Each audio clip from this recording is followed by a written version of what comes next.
Hey guys, John here. So just to give you a little primer for this webinar that you're about to see, this is a buddy of mine, Carlos Cruz, and he's been an affiliate for over 10 years. He's had many months where he's made over $100,000 in a single month through affiliate marketing, and he's had consistent success in this space. He's done amazing things, and just to kind of as a precursor to watching this webinar, this is the sort of person you want to learn from. This is the sort of person where he's been continually doing this and he knows the tactics. He's had consistent success, and people like that are very rare to even share campaigns. But his methodology, what he's going to go over in this webinar, is his methodology for how he launches ads, how he picks verticals, how he optimizes them,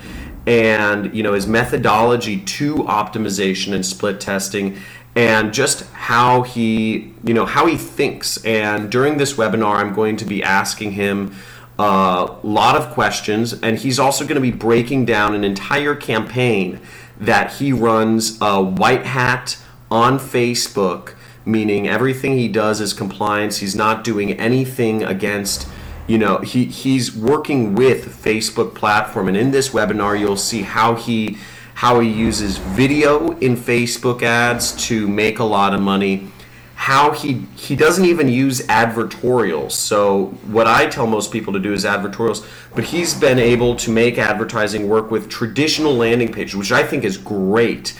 And he's done the whole 9 yards from living in the Hollywood Hills in a $35,000 a month house to just the whole gambit. He's been doing this since I think he was 19, and English isn't even his first language. He's from Guatemala originally, and affiliate marketing, funnily enough, isn't even his main business. He just does this.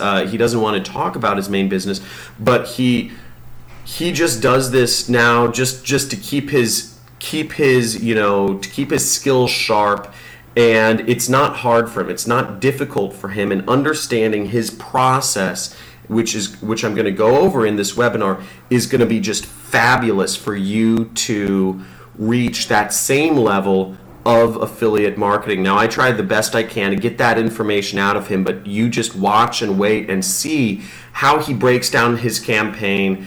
He's promoting flashlights, weird niche, and he's been making up to $1,200 per day in profit from promoting flashlights. So really interesting stuff. I'm excited to show this to you. Make sure you check out his ads. Make sure you really watch this closely, because you'll see how he does things. Also, there's a question and answer session at the end, which is, honestly, it's fantastic. I was amazed at, first of all, the quality of questions that people asked, as well as the just these are the same questions that you might be asking yourself. So really pay attention to that part closely, because it's important to understand where else people get hung up and kind of the ins and outs of everything that's going on. So stay tuned. You're in for a treat. And let me know, comment below to let me know what you think about everything that goes on here. You really have to look for it. You have to pause and really look at the differences, and that's kind of what this webinar is about. It's just the subtleties of optimizing. So let me show you this. So is this the landing page you're This is the landing page. And just to be clear, so this is you're promoting this sort of flashlight. Yeah. On it's not a product you own or It's anything. not a product it's just I own. pure affiliate marketing. Yeah. And you basically created this landing page, this story to you. When people clicked on your ad in Facebook, people went to this page. Yeah. So the gist of it was, I started this campaign. I heard flashlights were doing well, and I don't I don't spend a lot of time on affiliate campaigns anymore, but like I wanted to test it out because I heard really good things, and that's how I heard of it first. So how did you hear of it? So like just kind of break me down, like how do you decide what products to launch and what products not to launch? Because you don't always advertise. Yeah, so in this case, actually, it was Carlos Valiente.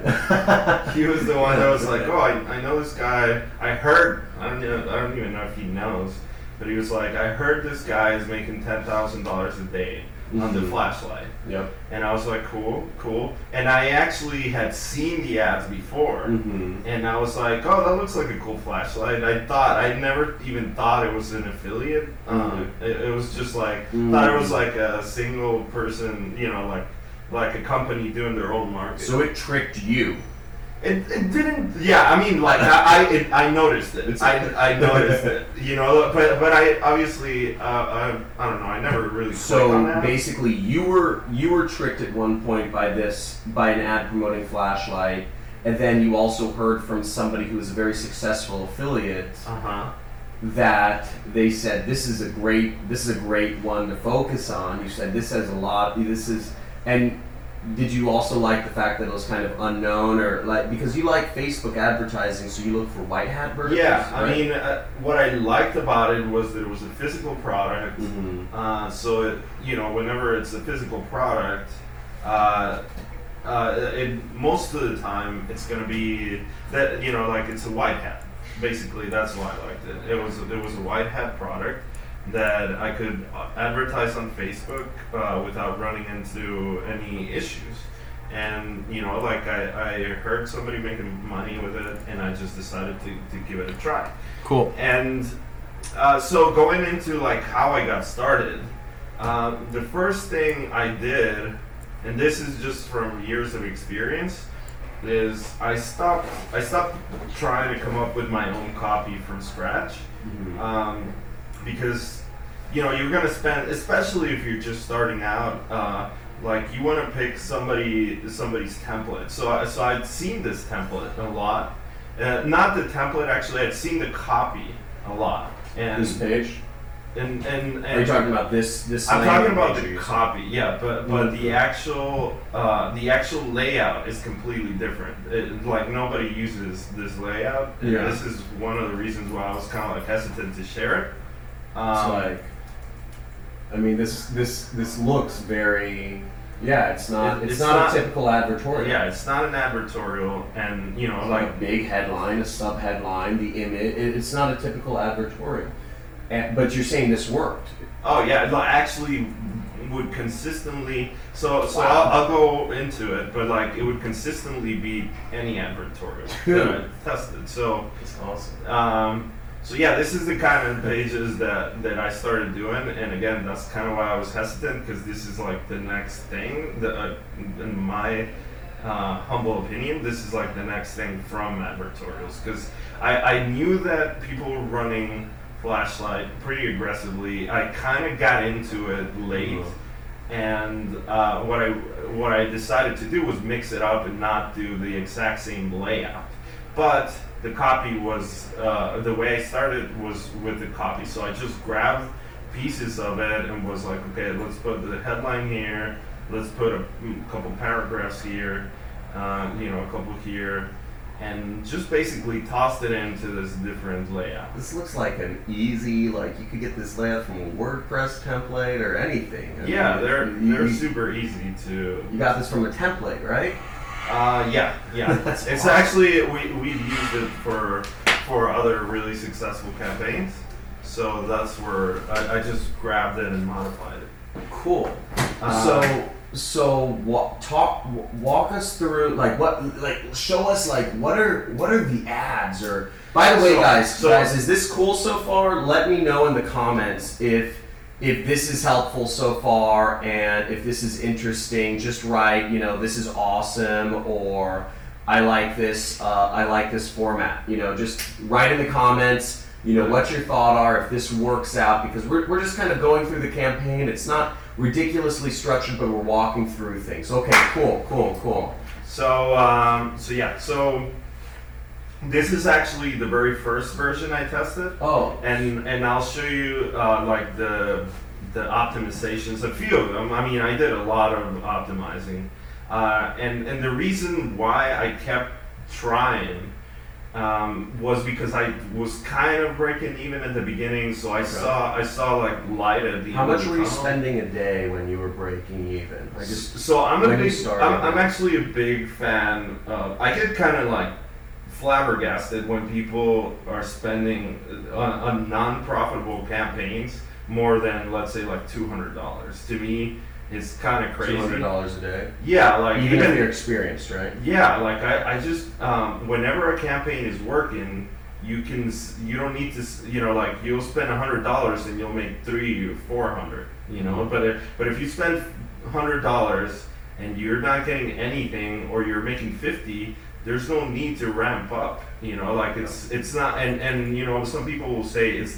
because I'm gathering data, but to me it's more like an issue where like don't lose money, and like you need to fix your lander. It's a creative problem. Like the issue is that your ads are not good enough. Your landing pages are not good enough. It's a creativity problem. So you need to address that, and then once you're profitable with $100, now you can look into ramping up. But don't spend $500 when you're not making any profit. Yeah. So this was the first version. Let's see this. Let's see the second version, but also let's see some of the ads. What are some of the first versions of the ads you ran? So the first. Were you advertising that in Thailand? Yeah. No way. Eventually, yeah. Really? Yeah. Oh. So another thing that I did was. Is this one of your first ads? Yeah, this is one of the first ads. Oh, and like again, one of the first things that I realized was that the U.S. is super saturated because I did I did several tests, small tests in the U.S., in Canada, in the U.K., in Australia, and that's how you want to start. You want to assume nothing. So if you would think, it's an American product, it's just gonna do better in America. But the best philosophy when you're starting out is don't assume anything. Even if something similar has worked, in the past, just assume nothing and lay out the test, because sometimes it's easy to just take like mental shortcuts, and you'll be like, let's not test Australia. That didn't work for another campaign. So even though Carlos, you had heard from the other Carlos that he was advertising in the U.S. He was advertising flashlights in the U.S. Somebody he knew was or whatever. Yeah, you said you chose flashlights, but you didn't. Even though he was making tens of thousands of dollars a day advertising flashlights in the U.S., you said, I'm gonna test out this niche, but I'm not gonna focus on the U.S. No, my first thought was probably U.S. will be good, but let me test it. And So I see where you're getting at. Okay. So I set up a test not just for the U.S. but separated it by country. Mm-hmm. And Facebook is good to do that, and Google AdWords it's not. But so I separated it by country, and the U.S. just did nothing. Like I was I was just blowing through money, and that's what happens a lot of times when you like deal with really saturated products. The U.S. is the easiest. Well, it's usually the most profitable market when you're coming in and you're setting up, like you're kind of breaking grounds on a new affiliate product. Mm-hmm. But once, if you come in late, like I did for this specific offer, then it's good to expand. I mean, there's tons of traffic. And I mean, just to give you an example, we had our own offer, and at one point, all we did, we had our fulfillment center in the UK, and we were making about $100,000 a week just from just from the UK, and that's like a small country, you know. So don't That's be awesome. yeah, like a lot. And I used to do that. I used to be like, no, US only. I only want to be US. Yeah. But it's actually a huge mistake because the costs are so much lower. So once you have a campaign, I mean, if a campaign is international, don't be afraid to test it. You know, Americans are scared of advertising anymore. Yeah, we're scared just to go out of the country. You know why? Americans have, you know, like we like people that live here have seen so many ads that we're actually like kind of desensitized to it. So it's harder.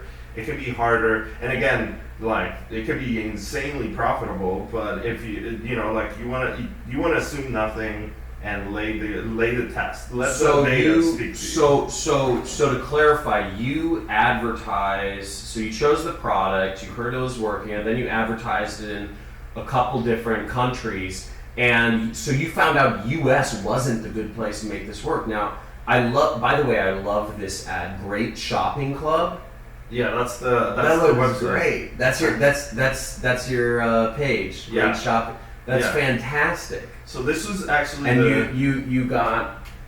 you're using a copy in there. What does that say? Set for the people who have reasons small. why you should carry a tactical flashlight for self-defense. But actually, this ad didn't do well. Okay. This is an example.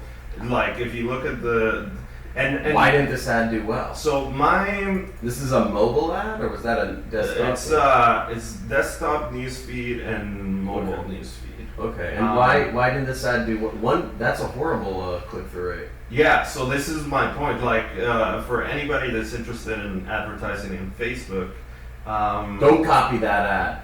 it's not gonna work. It's a shitty Don't ad. copy anyway. that ad. It's a shitty ad, but it was one of our tests. Mhm. And we wanted to really feature the product, and you know, like I'll go into that later, like how to make a great ad and how to take a shitty ad and make it into something amazing. Which you know, I'll show you the other ads, but just kind of like finishing this point here, like the CTR is a huge. Actually, when I launched flashlights, I launched flashlights and solar energy. Like it launched. So you tested two different. I tested two different campaigns. Why? And how'd you decide on solar? Yeah, and the reason, well, solar because again, I just heard like whispers or people being like, "Oh, I'm killing it with solar." Yeah. So again, this is why it's really important to have a network of successful people, and also listen to your affiliate managers too. Like they know they want you to make money. So one affiliate manager was the one that was kind of like guiding me, like, "Hey, push this," and I tested it. That's how I got here. So I tested solar and I tested the flashlight. But the biggest thing that how I knew that the flashlight, how I just started to get more into flashlight and put solar on the on the side was because of the click-through rate. And keep in mind this is a really bad ad. This is really low. It looks good. It looks like a good ad, but I guess the data says different. Yeah, but like you never assume anything. That's one of the like if you learn anything, like the data will freaking surprise you. A lot of times you'll be like, this is not gonna work.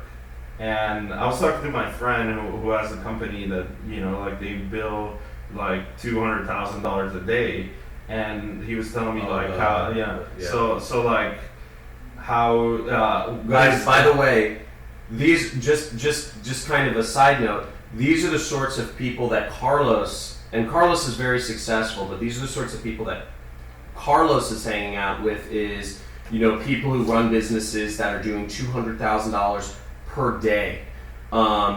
These are and so I want to kind of really stress the important. He's also talking about hanging out with affiliates that are doing $10,000 or more per day on a particular vertical, like you said the flashlights, and having a network, surrounding yourself with good influences of people who are where you want to be and who are actually making money doing the thing that you want to do is very important. Actually, the first law of success, the first rule of success is actually I'm sorry, I'm not going to talk about around, but this is what we were talking about the other day. Is really following somebody who knows what they're doing. You know, there are lots of people out there. There are a lot of people out there who are like, whatever. It's like, you know, like your broke friend who has an idea for a business, and he says, oh, you could do this and I could do this and we could team up and like, you know, both of our broke asses together will like make a big business. That's not how you make money. You make money by surrounding yourself with other influences and people that are tapped into what's actually working. Yeah. So like actually, cool. every single time that I had a significant jump in income, it has been through the advice of somebody else. I used to like kind of be upset about it. It's like, am I like a dumbass? Like, can I not figure this out on my own? But it's just kind of like how it goes, you know. Like you wanna have like a big network, and you'll learn from them because there's people that are like 10 levels ahead, no matter where you are. So you can always do better, and that's the most direct path to that is through other people. So let's go to let's move forward. So this is one ad. Didn't really do much. I mean, so what did you do when you first launched this and you said, okay, the landing page wasn't working as well as you'd like. Neither was this ad. What did you do? Where did you go from there? Oh, okay, so this is So yeah, show us. So like for example, this is a way better ad. I'll walk you through first. Like, let me see. This is another test I did, and I was trying to, you know, like just because you don't like. I guess one of the things that I'm trying to like share here is that you don't want to just throw ads just because like. This is like explain that. Yeah, so this is like a surefire way to fail. Is just to be like, oh yeah, let me test this and like write some headline that you like just randomly. It's like kind of shooting at something in the dark, you know, if you don't know. So you're saying just randomly creating ads. Like you want to have a method. Yeah. To how you create ads. Okay. Yeah. So when if you just pull up a spreadsheet and you do like 10 headlines, that's at least you're doing some tests. But what you really want to do is you want to study a little bit of what motivates people, you know. So you want to find the core principles that move people to action. And like the Life Force 8, or yeah, exactly. That's kind of what I'm, you know, like the Life Force 8. We're referencing a book called Cashvertising, which is by a Drew book Eric Whitman. like everybody should really read. It's an incredible book. It'll teach you like the basics, and just reading it will make you. So you're figuring out what you're writing headlines, and you're seeing what different headlines motivate different. Yeah. people. So for example, here it was like this is one of the bad examples. So this wasn't really thought of, and then I started to go into more like, all right, let's try to evoke curiosity. You know, so. And guess what happens next? You know, now we have this, and it's like, you know, let me see the click-through rate for this. Yeah, it's still pretty bad. A little better. It's better. Yeah, but it's still pretty bad. And you know, like, so you go, all right, people weren't buying from this ad. So you know, like, it's not just the click-through rate, but you know, like, it wasn't really evoking. Because people are just clicking to see what will like, hey, what happens next? Yeah, let me click it, you know. Yeah. But and again, I just do these campaigns now, like on the side. So at this point, I really wasn't very focused on it. But then I was like, okay, all right, let me stop wasting money here and let's get focused, and let me start doing better ads that are actually hitting some sort of emotional like.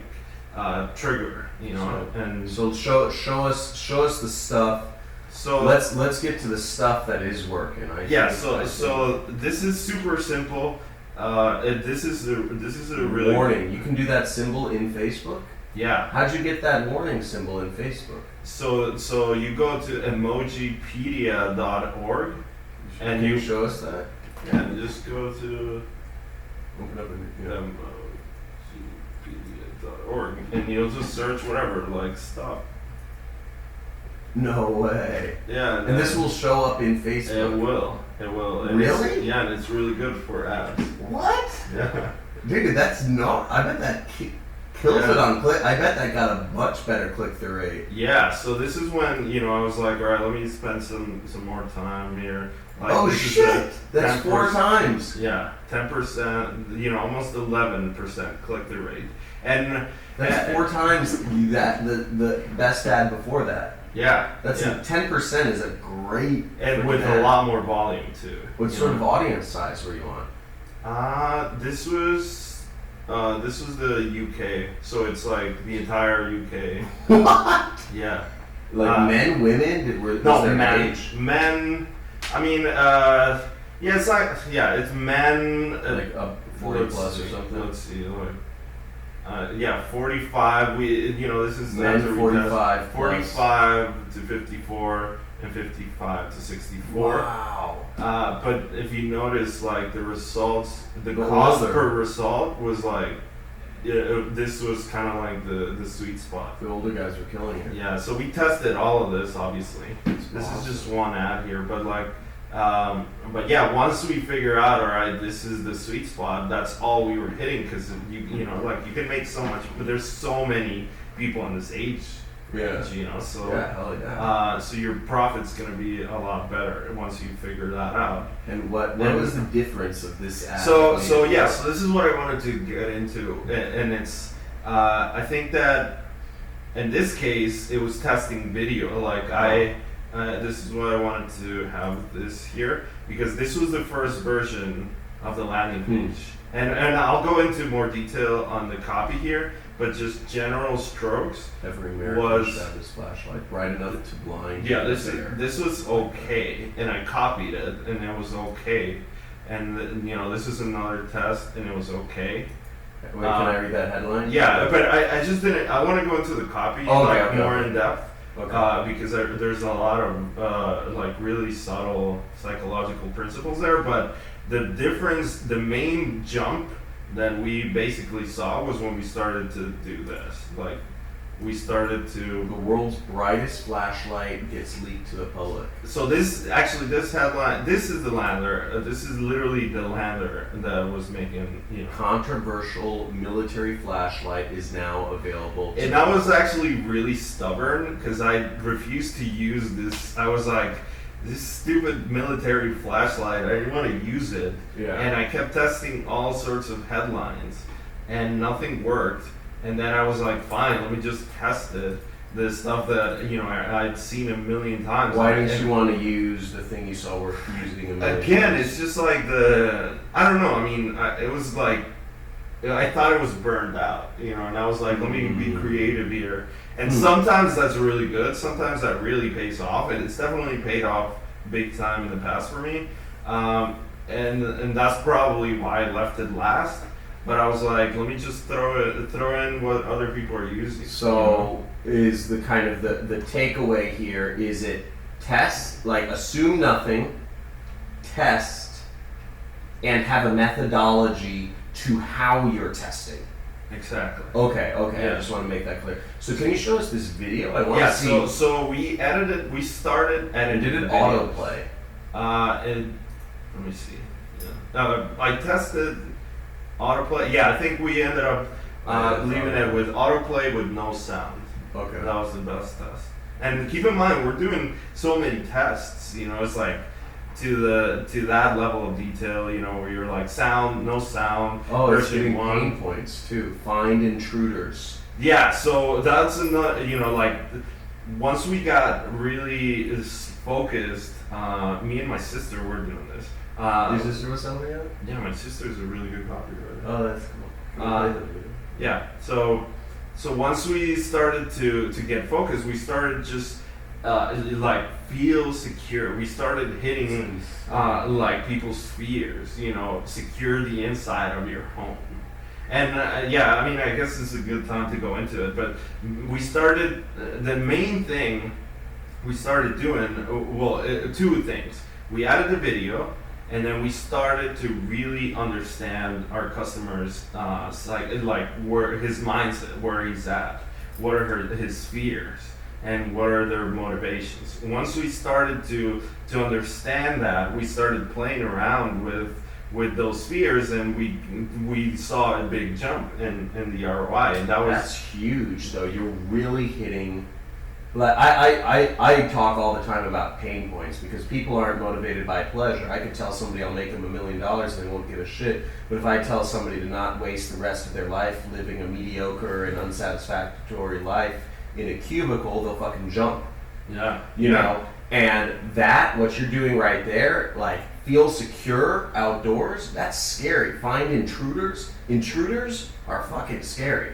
Yeah. A bright light? Emergency flat tires. Dude, that's huge. It's like you're gonna die.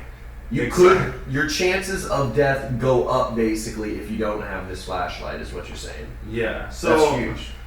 So there's multiple things going on here, but so general strokes before we go into the copy here for the landing page.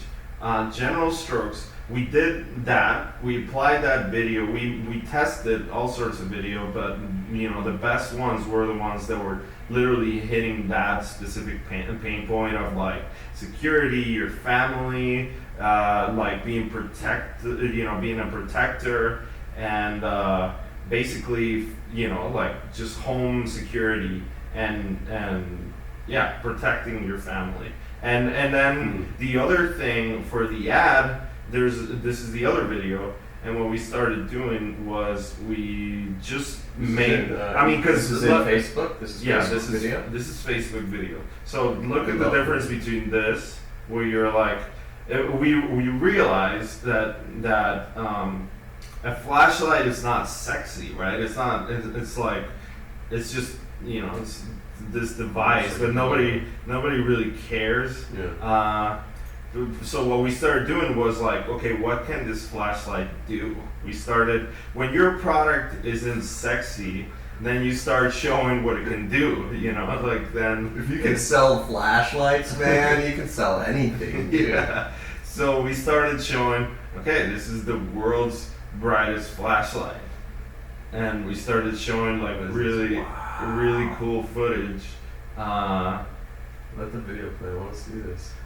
I just can't believe you're selling flashlights are the most boring thing in the world. You're making it cool. Yeah, and it's like, okay, look, it's being smashed by a plane.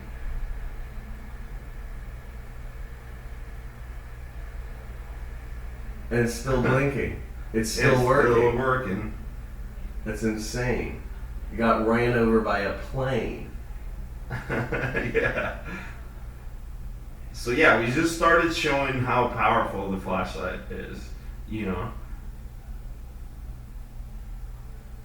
That's pretty cool. I just can't get over that you're selling flashlights. It's such a boring thing that you're making cool.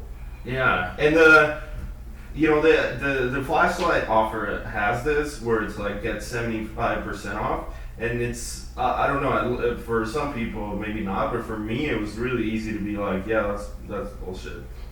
But you really want to mention that, and we do mention that a lot, and it makes a big difference because it makes people feel like, okay, I'm getting a big discount here. And that concept is really powerful. Hold on a second. Guys, so real quick, if you guys want, I'm giving away some free flashlight landing pages. If you share this, share the sign up link that you got for this webinar, share this on Facebook, and send me an email or post it in the chat after you share the webinar sign up on Facebook, and just let people know. I mean, if you guys are learning a lot, because first of all, this is amazing. This is amazing material, and this is awesome. Thank you so much, Carlos, for being on. Guys, share it right now on Facebook, and I will send you 2 free landing page templates for flashlight offers. Again, 2 free, this is crazy, 2 free landing page templates for the flashlight offers. share this on Facebook, and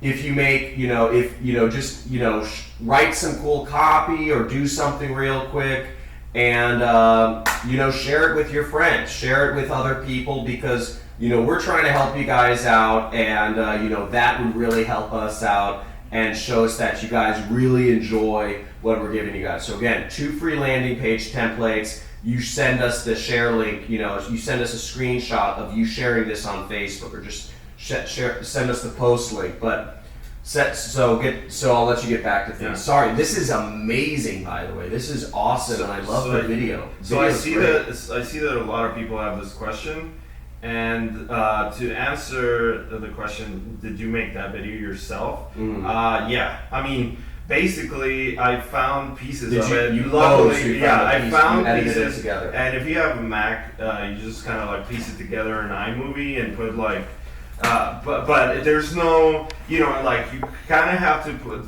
That's where putting the extra mile like really pays off, because this video is completely unique. Like nobody has this, because I made it myself, and I actually went as far as to order the flashlights, and I did so many tests where I took the pictures myself. I actually shot footage myself, which is something that a lot of affiliates won't do. But you can, because people have seen the same ads over and over, and a lot of affiliates just kind of like, copy, paste, and test this ad, and that works sometimes, but once that's kind of where I suggest starting, where you copy someone else's work and then you kind of build from there. But once you figure out like some of the underlying principles of what they did, then you come up with your own material. So this is where, stuff like making your own video, which is super simple. You just go, I just went to YouTube and search, for bright flashlight footage, and kind of pieced it together, with a bunch of stuff, and these headlines right here. Where is it? Like this kind of stuff. This I added, and that's it. Like you just have a really badass ad that nobody else has, because you pieced it together. So if you have a Mac, iMovie is definitely super easy to do, or I don't know, for Windows, I'm sure there's other stuff. What else? Let me see. So can you walk us through? Kind of? So this was the winning version of your ad right here. So this is one. Yeah, this is pretty much one of the best. So walk us through what was your methodology for testing? You said you had a methodology for testing. What was it, and how did you make sure you weren't just like any other affiliate where you're just throwing random crap against a wall and hoping for the best?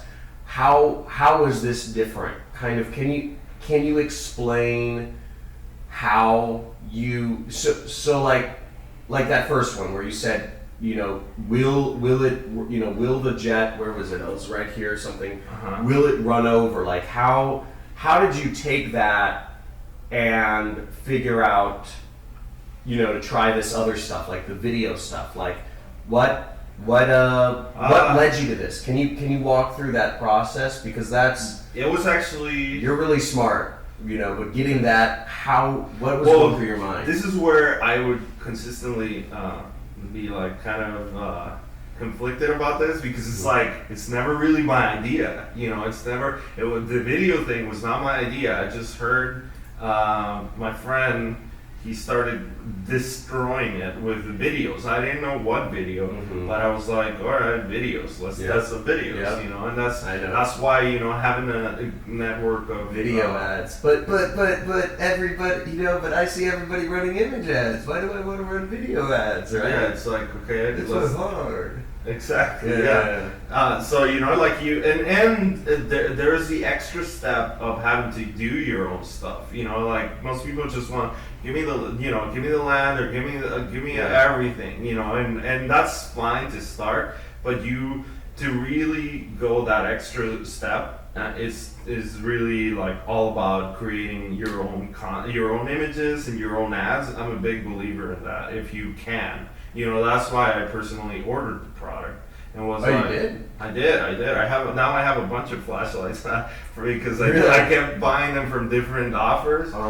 It pretty much pays itself, really, because like the payout is like. Well, what you're making? No. Height. It literally pays itself because it's like the offer pays $50 or something like that, and then you buy it for like 52. So so if you just buy one, so I just bought a few to test. I did your own affiliate links. Yeah, like to test for my ads, yeah, of course through my own affiliate links. But like to test like underwater, like I shot some stuff underwater, and somebody was asking for those pictures, but they didn't work. So the best stuff was like some really good footage that I found here. But it's still. So you found footage. Where would you find the footage to piece together to It's create all your own YouTube. videos? It's all YouTube. You just yeah. downloaded some random YouTube stuff. Yeah, like I mean, What do you luckily, use an extension, or do you use do you use a certain site? I mean, you go to KeepVid. It's KeepVid. KeepVid. Yeah.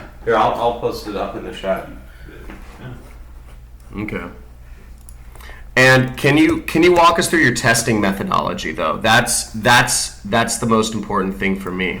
So I mean, I try to write down. This is one thing I really try to do. Is like I try to write down exactly the variables that I'm testing. So I will be as specific as possible in writing and test.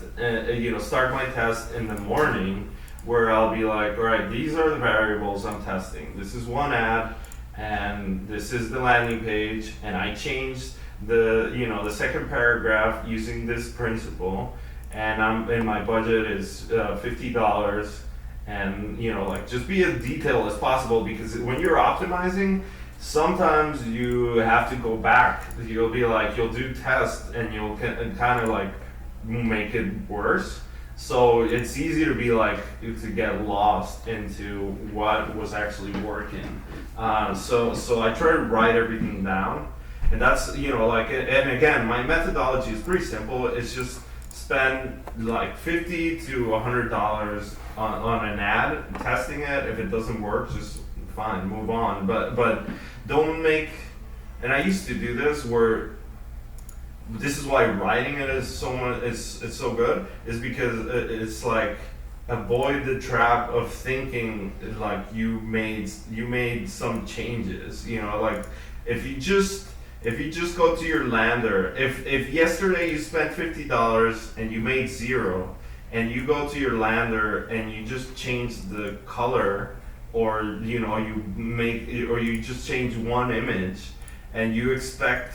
And you all of a sudden expect to be profitable, that's not going to work. You have to make big changes. When stuff isn't working at all, you have to make big changes, and that means getting creative on the page. You have to change headline. And notice that I didn't really change the template, because this template I knew worked, and the advertorial template also works really well. So you don't have to change templates. You can, but the main thing is the copy and the principles. How does what you're writing make people feel? That is super, super important, and that is everything. You wanna make them feel like I need this in my life. You have to first create a sense of tension in them, and to do that, you have to make them realize that there's something that they're missing out on, and that's not easy. You have to really get in their heads, and sometimes it means going into their family, for example. It's like having a powerful flashlight may save you or your loved one's life one day when you least expect it. Just buy it, forget it, and hope you never need it. Like that kind of copy. It's like when I was writing this, a part of me is like, okay, this is kind of obvious that I'm just trying to convince you to buy this, but it works, because I'm hitting an emotional pain point. So actually a good metaphor from cash advertising was when I was they mentioned something about like when you walk. I don't know if you guys ever had the experience of walking into a car dealership and the guy just seems like he's talking to you, right? You're like, hey, how's it going? Yeah, I'm just thinking, and like you're in your mind, you're just talking to this guy and he's just being friendly. But in his mind, this is no normal conversation. He is like focused on closing you. So he's like analyzing you, like seeing, all right, which are your pain points? What exactly are you looking for in a car? And like he's trying to close you with, within the context of a normal conversation. And again, it sort of applies here where you're trying to close somebody in the context of like, hey, I'm going to tell you a story about this flashlight. Let me just tell you this really cool thing. Let me just share this amazing flashlight that I found. And yeah, it's really useful it may save your life one day, and it's an essential tool for any survivalist. And it happens to be indestructible, and it's also it's also used by police officers. So when you do that, you're like kind of setting these frames in a very subtle way. So that's kind of how you go about copywriting in my experience. And while we're here, so something that I did was I saw the data, right? I think if you look at this version, I have a video, and again, these are videos that were available on YouTube. Actually, and I just kind of ripped this and put it on my page, but it's long, and I looked at the data. Like I looked at how many views it had, and most people weren't even watching it. I had like thousands of views to the page, and this had like 50 plays. So people were not watching it, and the same for this. It's like I try to use like the self-defense angle, and it's just like how to use it in self-defense. Interesting. You can use the flashlight to actually defend yourself. Yeah. Like blinding people or hitting people. Like he explains it here, it's like blinding and then moving, or kicking them. So do you always write all the copy on your landing pages yourself, or Anastasia wants to know? By the way, again, I announced this at the beginning, but any single ladies out there, Carlos is recently single. So add him on I'm actually going to put his Facebook. If you're a guy, don't troll too hard. But if you're a girl, I'm going to post Carlos's Facebook in the chat. If you're ever out in LA or Vegas, he likes going to fancy clubs, buying tables, and if you're a fan of tables at the club and bottles. Carlos will take you out. So, going back into the optimization into this, how I started using these videos, and what I realized that once I realized that people were not watching them, I started autoplaying the first one. And then I started to turn them into GIFs. And I love GIFs. Now I love it because you just get it's better than an image, and it's easier. Like people are going to watch it. They don't have to do anything unlike a video.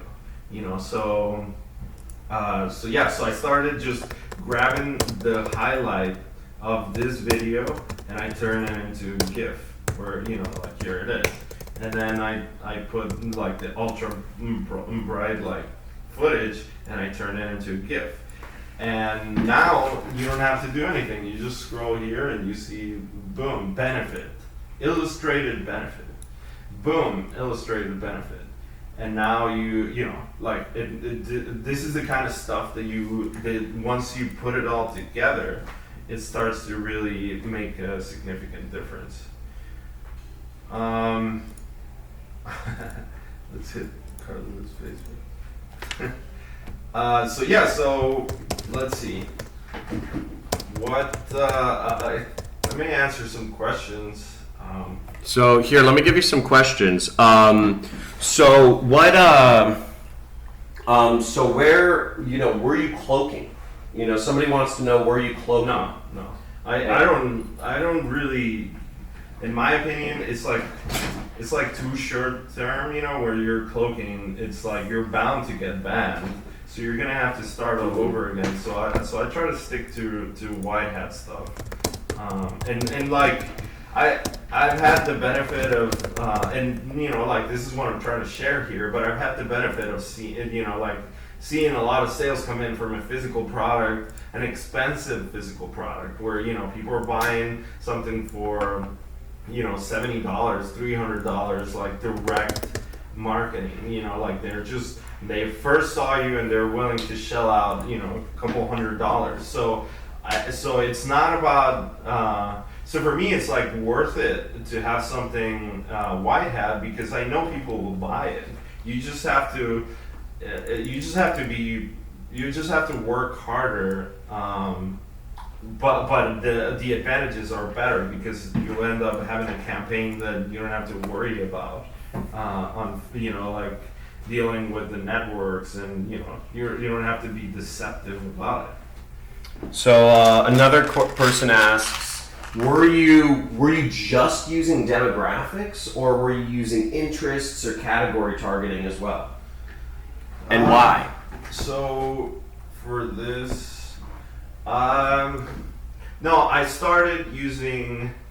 So for this, I started using interests. That's how I started, purely on interests. What interests? Can you show us some of them? Let's see.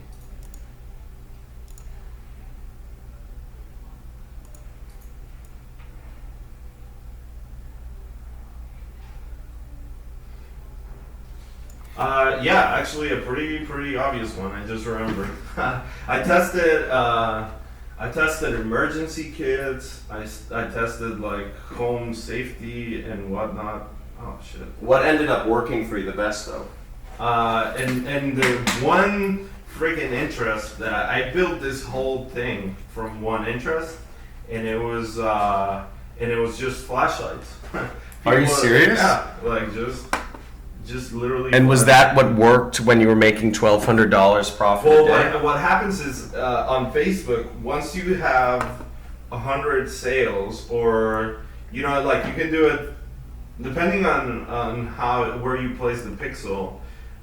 You can do it on sales, right? So once you hit 100 sales, then you can create a custom,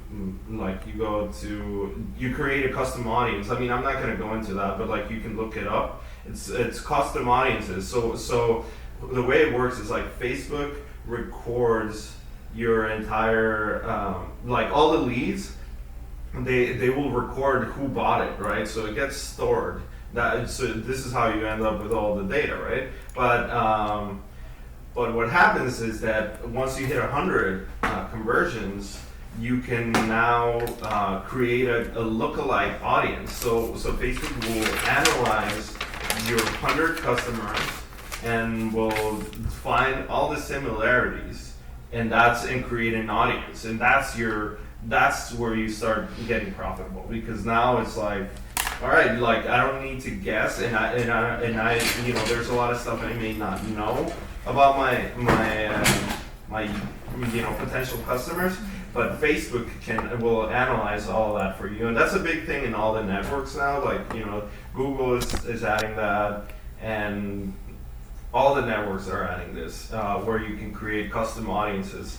But you need a certain amount of purchases. So the way to do it was first you start with interests, and then once you build up some sales, you create your lookalike audience, and then you hit it. Another person asks, what landing page software were you using, or what software did you use to create your landing page? No, I don't. Not a big fan of software. I just did it. Do you use Dreamweaver or any No, I mean I use Atom for. What? Atom. What is Atom? Atom is just HTML editor. Okay, Atom. Atom. ATOM. Yeah. Okay. So I'm highlighting it here on my screen. Okay. So I'm just posting that in for everybody. Another person asks. Have you considered just going broad with zero interest? Yes, I tested it. It didn't work. It has to be some seriously amazing, like weight loss. Maybe you can do that, but most niches you're not gonna be able to do that. So Tan Win asks, do you need a full website in order for Facebook to approve this ad and lander? I mean, I do it. I always do it, just because I don't want to deal with. It's not worth it to me. Like what I'll do. This is my overall website strategy. Is like I'll come up with a general name that I can promote multiple things. So, for example, Great Shopping Club. That's like the name of the website, and then that I can sell a lot of things through this thing. So it's worth it to me to set up the homepage, put some articles, and yeah, I wrote a few articles. I stole a couple, but it looks really good. Again, I don't use this that much, but if you go to it's greatshopping.club. And you can see that this is it looks totally legit. Like this website looks totally legit. And yeah, that's what I did. I don't know. I think you don't have to go this crazy. You can just kind of like have an article like this, or I don't know, you can have a very simple article, but I would definitely suggest having something on your homepage. And once just so you look legit, and then go to town on the landing pages. They don't have to be linked or anything from here. Okay, the next question is, where was it that you turned the videos into GIFs? Paul asks. No, that's a good question. And do the GIFs autoplay? Yeah, GIFs always autoplay. Okay. So, Google is always your best friend. So you go video to GIF, and then the first link, and then that's it. This easygif.com. By the way, I've always had a thing where Google is really what you're gonna ask most people, you can just search it on Google and you'll find it. But yeah, it's basically easygif.com, and it's amazing. You can do so many things with this thing. You can slow it down. You can do all sorts of stuff. It's really, really cool website. So I highly recommend it. This is the one I use. So some people are asking what affiliate networks can they join to find flashlight offers. We actually have some flashlight offers on our network. So I'm actually going to post a link to my network in there. Yeah, I mean, so if you guys want to advertise flashlight offers, I'll post a link to the payout is, I think it's $40 or something. The payouts on these are high. Yeah. People are willing to pay a lot of money for flashlights. Yeah. And here I'm gonna put that in the chat for the audience. Join Nutris to promote flashlight offers. Oopsies. Oh, let me get, and what, oopsies. What other questions? Are there any other questions in here? Somebody's like, why don't you use WordPress to create landers? I personally hate WordPress, but I know people that use it. But once I don't know, it depends on your level of, if you don't know how to code at all, WordPress is really good. If you kind of know your way around, some basic HTML, which I think, if you're gonna do affiliate marketing, you'll eventually have to learn. So you can go to Codecademy and just take a couple. They're amazing. Codecademy is like an amazing place to get some basic knowledge that will literally open up the whole world of like you just need to learn a little bit, and then the rest, because you're going to be constantly working with landing pages, the rest will eventually start to make sense. But like Codecademy is free, and it'll give you like the foundation to understand HTML and CSS. So I super recommend it. It gives you that extra edge when you can, like do those little things that other people can't. So what was the funnel for the flashlight offer? What was the back end? The back end, it's pretty simple. It's like I'm actually gonna give. Let me see. I should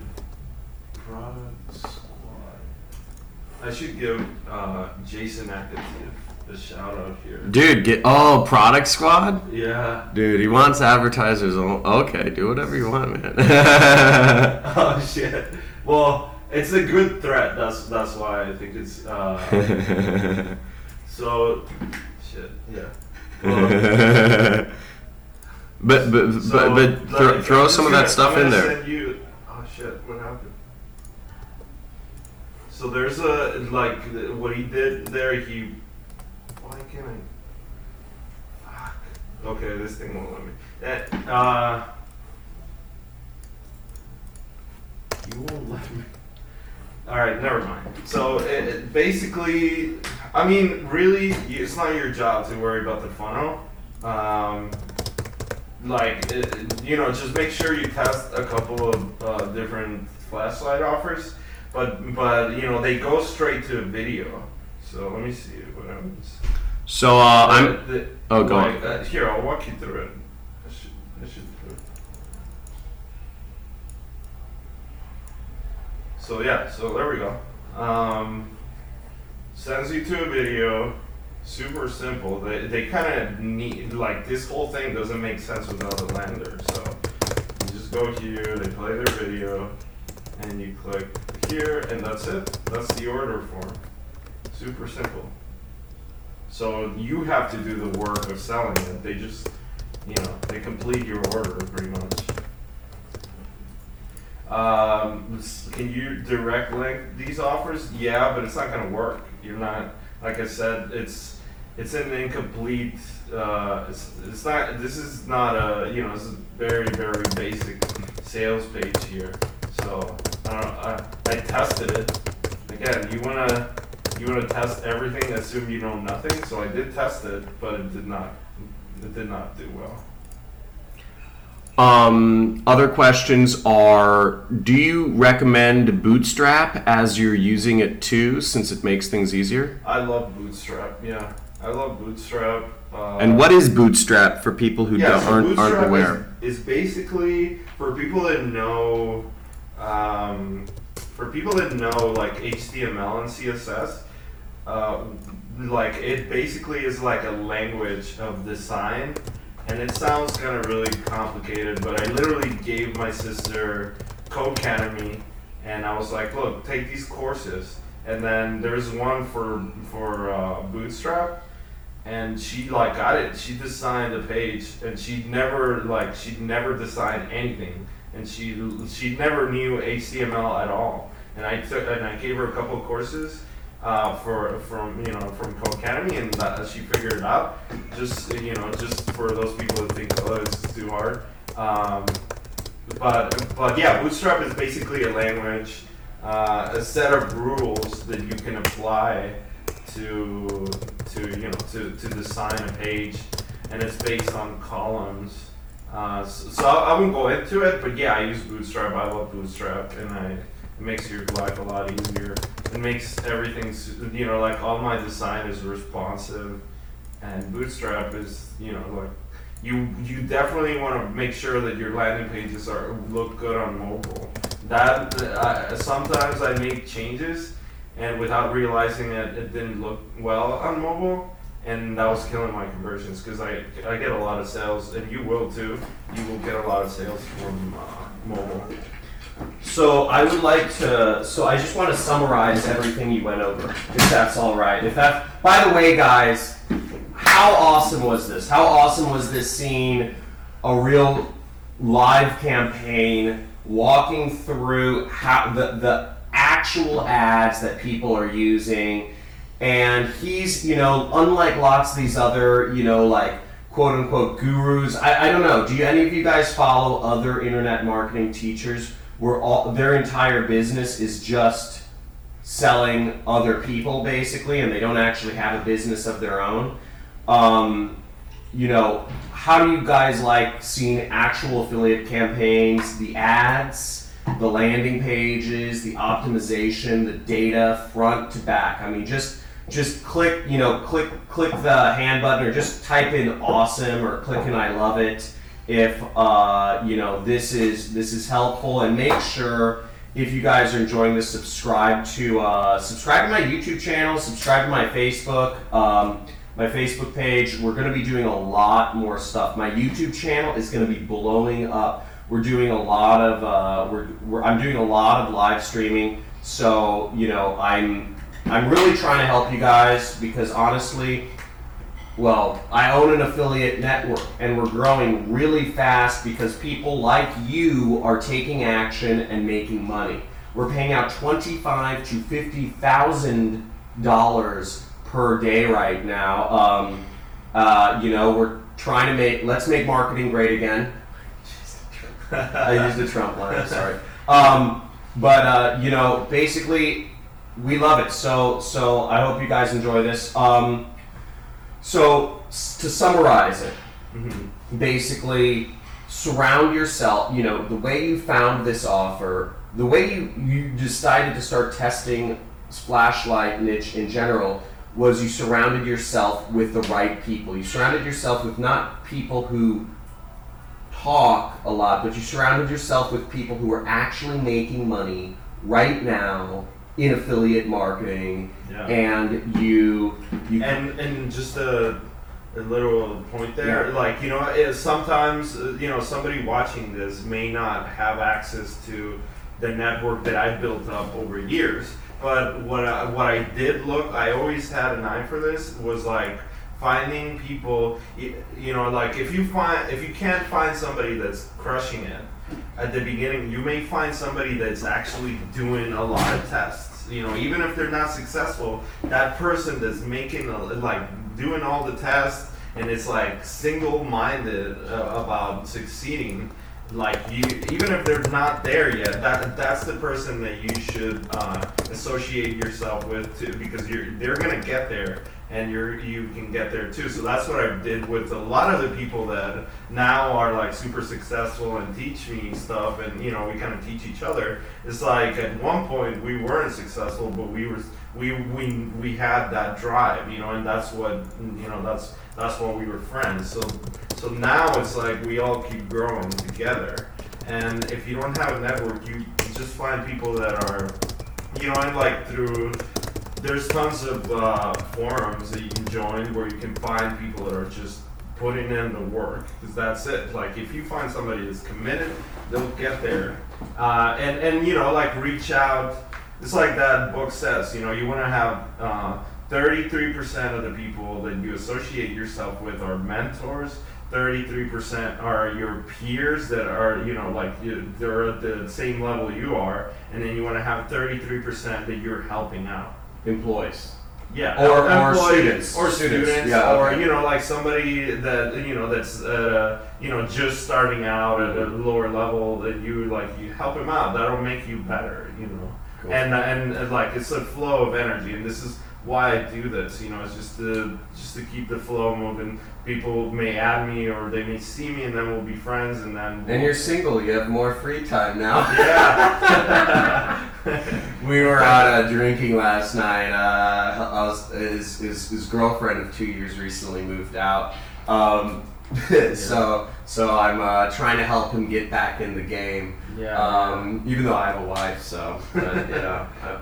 I like having fun. So So to summarize, so surround yourself with those people so you have those influences, because that's how you're able to kind of stay on target of what's working now. Okay. The next step is I would say assume nothing. That's pretty crazy. You not only you doubted that even flashlight your friend is doing $10,000 plus a day in profit on flashlights in the U.S., but you didn't even assume. Not only did you not assume that flashlights in the U.S. wasn't working, you assumed that flashlights might not even work, and you tried solar too, right? Yeah. So So like you want to have a positive expectation, but yeah, I think that's a good. You definitely want to be like, I'll make this work, just don't know how. That's a great attitude, by the way. Positive expectation, getting rid of lots of unsuccessful people. This is a side note. Have a lot of self-doubt and double talk in their head where they're continually doubting themselves. Don't do that. Have positive anticipation. Positive. Yeah, like it will work, and you may not be able to see it yet, but you have to trust the process that eventually things will start to make sense. And you don't assume anything. So you tested all of this stuff, and can you bring up the desktop versus mobile and also the countries you were advertising in at the end? On Facebook, I'd love to see the actual places you were. Can you bring up like a country report or the? Can you bring up mobile versus desktop? Some people are asking, by the way, about mobile versus desktop. So you basically did assume here, like, oh, this is the desktop does better, but it has less volume. So this is this one ad. Yeah, this is this one ad. Where did you get most of your conversions from? Because you weren't tracking it through Facebook, right? You're just. I was using. Well, I mean, some of it, yeah, but I actually. You're not a tracking fiend like me. No, I'm not. You're not a tracking fiend like me. Yeah, no, I mean, I actually, yeah. I need perfect tracking to run a campaign. Really? Oh, dude, I don't. If I can't figure out where a particular click. Every single conversion for me is attributed. No, I do that too, but I guess I do it in my own way, where I use a lot of sub IDs. That's what I do as a backup. So so it's passing all the sub IDs. Where are your sub IDs? Can you show us? I don't know if I can see because I have. So I can see like. I can see all the parameters. Oh, dude, you're so fucking old school, man. I mean, I do. So you're actually like a failsafe. You're actually optimizing it in the affiliate network, basically. Kind of, yeah. With Facebook. That's awesome.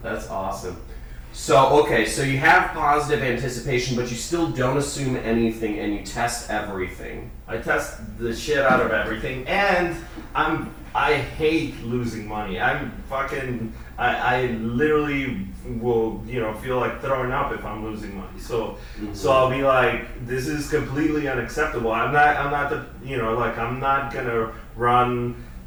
gonna waste $100. So it'll be like, if I am spending $100, I better be getting something out of it, so that tomorrow it's gonna be it's gonna be closer. And I'm not afraid to pause and completely redo everything, and not just let it run.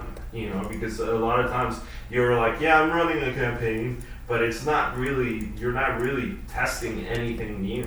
So, So then the next step, I would say, is after you've basically gotten rid of all of your assumptions, and I think that's a key point, by the way. I kind of want to stress that, because I think a lot of people, what they look for is like this webinar. Obviously, we're giving you great, and can you bring up the countries too, just to show people kind of what countries? I can tell you, it's just UK, Australia, Canada. Oh, so it's all non-US. Yeah, US English is tier 1. Yeah. Okay. So I call that non-US English tier 1. English speaking is, obviously non-US, which means not US, English speaking, and then tier 1 countries, which is like Canada, UK. Yeah, and again, I always try to really drill my affiliate manager just to what he knows. They'll sometimes like tell you stuff, So the guy gave me a spreadsheet of all the countries that were working, So it was like how many. It was a very good spreadsheet. It was like by ROI or earnings per click based on countries. So I just tested like pretty much most of the ones that he gave me. And so that's why Thailand is there, and that's why like Crazy. yeah. So there was different countries, but I only did it because I was only gonna test English speaking ones. But then he told me it was already profitable, so he gave me this. How long did it take you to go from breaking even, from launching the campaign to profitability? It took a while. It took like 2.5 weeks probably. Okay, 2.5 weeks. So some of the- these people have never had a profitable campaign. Yeah, and like like if you really stick to it, it's like the philosophy of. I saw this in your Facebook page. Like I was like, this is really good. It's like the philosophy of always be launching.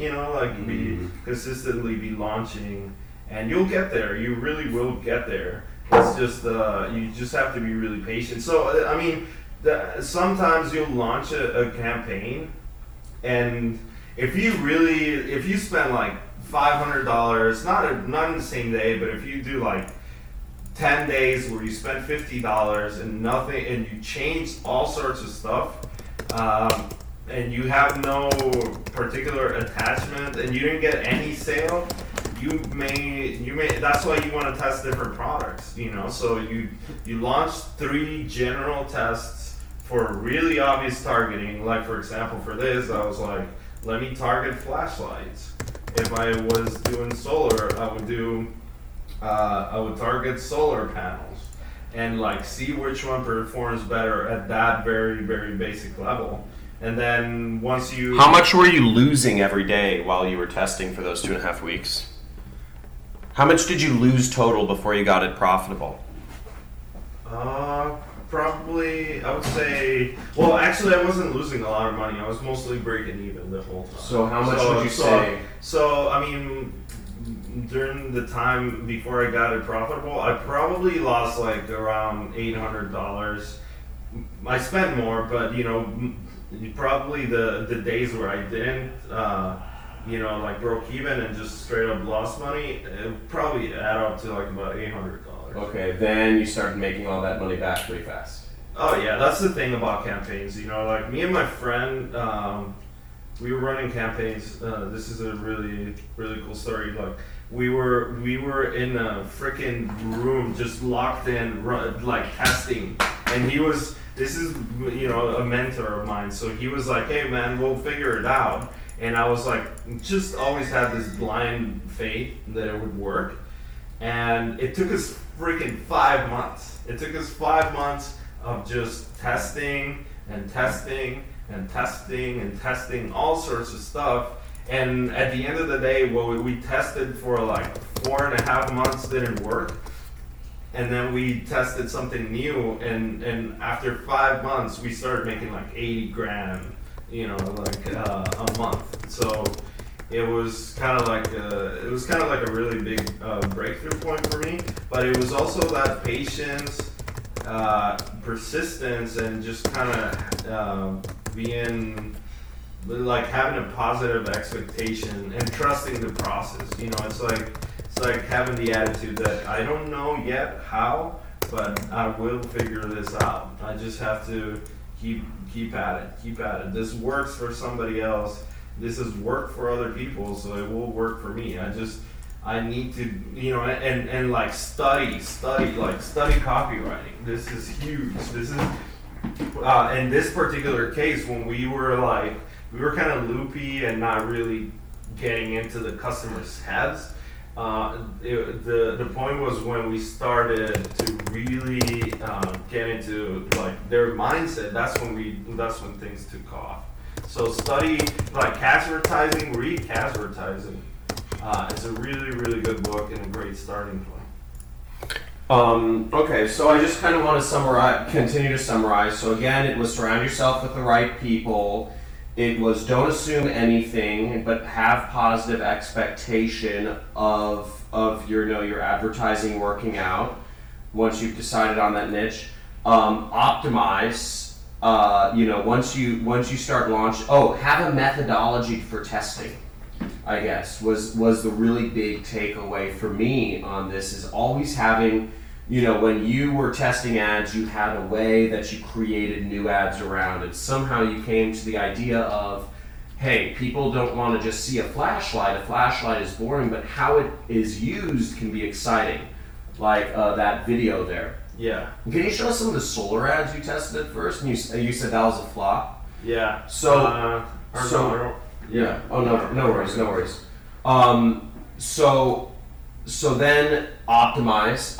Once you have that methodology down, optimize, and I'm trying to think what else. And then so somebody's asking this, and I've seen it a couple times already. People asking about their Facebook bans. Actually, go to Product Squad. Like really, just read some stuff there. The Product Squad, the forum. I just didn't want to log in and all that stuff, but there's there's a really good thread there about how to get your accounts back, and basically talk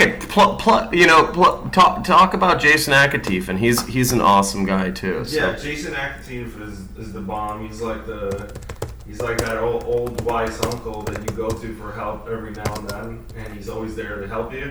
But he always is sharing really good stuff. So he started this forum. It's actually not for affiliates. It's for product owners. But it's people that are kind of have evolved after being really successful affiliates, and now they're trying to launch their own products. I'm actually going to take it down because he doesn't want too many people on it. But yeah, keep talking about it. So it's basically what he says. There's a thread there. And it's just about how to get your Facebook account back. And there's a few ways. Actually, let's go with the best case scenario where you don't. Well, first, don't do fucking read the fucking terms and conditions and don't cloak in the first place. Yeah, don't cloak. Don't try to go over Facebook. Yeah, Facebook is really valuable. So. Don't ruin it. It's not worth it. You can make money with legitimate products without having to cloak and all that shit. So that's my, I know that there's people that make $20,000-$30,000 a day cloaking Facebook, but that's I can't give you advice on how to farm Facebook accounts and all that shit. That I don't do that. What I do suggest. If in case you're not certain, you can now Facebook has a chat feature. You don't actually have to use the chat feature, but you contact. This is what Product Squad that forum suggests. It's you contact the network. You contact Facebook and you tell them look, I am going to run with these ads in this landing page. Is that okay? And they'll be yeah, that's fine. So then when they ban you, if they ban you, then you'll be look, I asked for permission. And that's apparently how a lot of people have gotten their accounts unbanned. That's, best case scenario. Second best case scenario is when you got banned and you basically just contact them and beg that you're not gonna do anything shady. If you were doing something shady, then you beg that and you show them your new product and you tell them that you want to launch your own business and that you need Facebook to run and that your business partner, there's several ways to go about it, but your business partner set up those campaigns.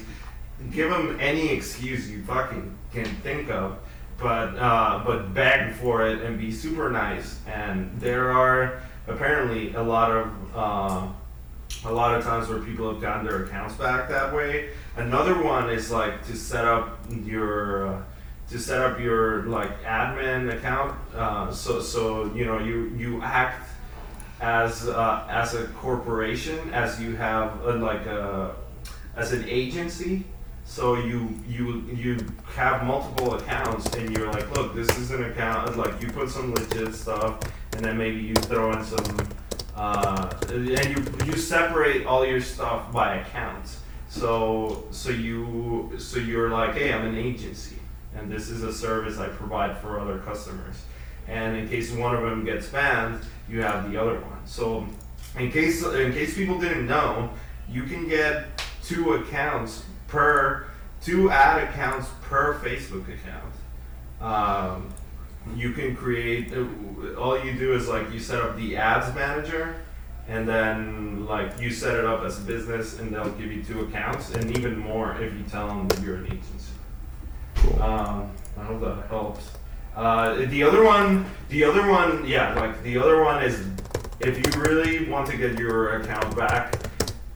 There's instances of people just messaging them over and over and over. They'll be like, nope, sorry, your account is not coming back. They'll be like, wait a couple weeks, send another message, wait a couple weeks, another message, and be super persistent, and eventually they'll give it back. That's what I've heard. But again, Facebook, you don't want to fuck with Facebook. Don't fuck with Facebook. Just try to run legit, There are a lot of people out there that try to teach tricks or try to teach short-term techniques to making money online. I don't know if any of you guys are familiar with kind of work from home opportunities, or people saying, oh, you can make cash really easily and simply without learning any skills, without any knowledge of anything.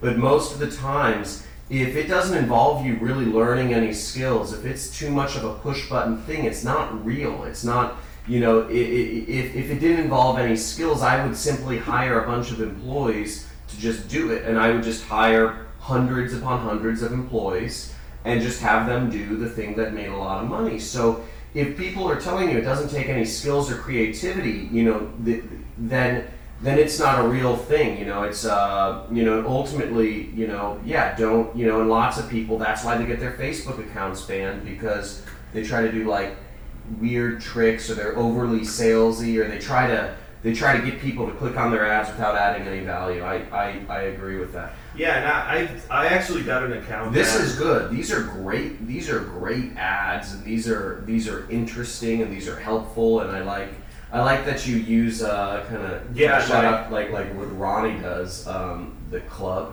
greatshopping.club. Did you get that from Ronnie? No. Oh, okay, he uses .club all the time. Yeah, I think it's great. Actually, looking at this ad, I'm remembering like one of the biggest things I added was that it was controversial. I don't know, for some reason, it's like controversial flashlight. It's like it's too bright. And for some reason, that worked. That's one of the things that I'm like, I have no idea why people are like, oh, controversy. So let's go, just throw it in there. Maybe somebody will apply it in some other campaign. And again, I'm not, you can feel free to copy whatever you want from this, but really, it's like flashlights, you have to move on to the next thing. When I went in, and this was kind of late, there's now other, it's kind of like been burned. I think it needs to rest for a couple of months before it comes back again.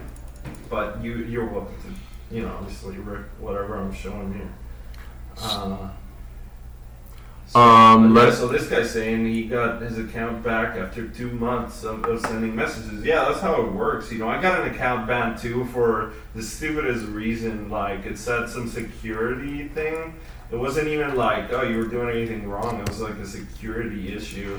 So I had to contact back and forth, and it took a couple of weeks. But Facebook's been really good. Like, they actually will work with you and will get your account and show if you talk to them the right way, I guess. So can you mute yourself for a second? And I'm gonna unmute some of you people while we are still live. So just mute yourself, Carlos. Roll over here. And some people still have some questions. So PR, PR, you need to have, you're muted on your side. You got to unmute yourself on your side if you want to ask a question. So PR, you have a chance to ask a question, and but you're muted on your own side. So you're not going to get an ask a question if you, okay. No. Yeah, he's done. Let's see what else. Oh shit. Okay, guys, can you hear me now? Okay, so sound is on. There we go. Oh, because I was muted. So PR, you gotta put your sound on so that we can ask you a question. I can't hear you right now. Hello? Okay. He doesn't have audio. So David Rosher, we're gonna throw you on next. David Rocher, or however you pronounce your name. David, how's it going? Yes. How's it going? So you had some. Where first of all, what's your where are you calling from, and what's your experience in affiliate marketing? I am currently in Hilo, Hawaii. Hilo, ooh. Nice. Cool. Yeah, so, Jealous. next to all the volcanoes and stuff. What's your experience in affiliate marketing, and what do you call? What's your question? And make it a question. Make it not a story. No offense. We have a lot of people on this call. You're good. So I'm very driven to just learn more from you. You guys are the experts, and I don't have the skills to do like complete package myself. Sorry. What's your question? Oh, sorry. What's your experience in affiliate marketing? Sorry, there are literally hundreds of people on this call. What's your experience in affiliate marketing? New, intermediate, advanced, and what's your question? I'm new, and I'm wondering how I can get involved with you and what you're doing without paying $5,000. What? Well, but that's. What's your question why don't about you ask the webinar? question so everybody else can benefit? Yeah, you have to ask a question. You had some questions about Carlos and what he's doing. Yeah. Actually, why don't you come back to me? Okay. Okay. Thank you. Okay. Yusuf, Yusuf. Dude. Yo, shout out Yusuf, you're muted on your side, so make sure you turn up the audio on your side. Yo, hello? Yo, dude, what's going on?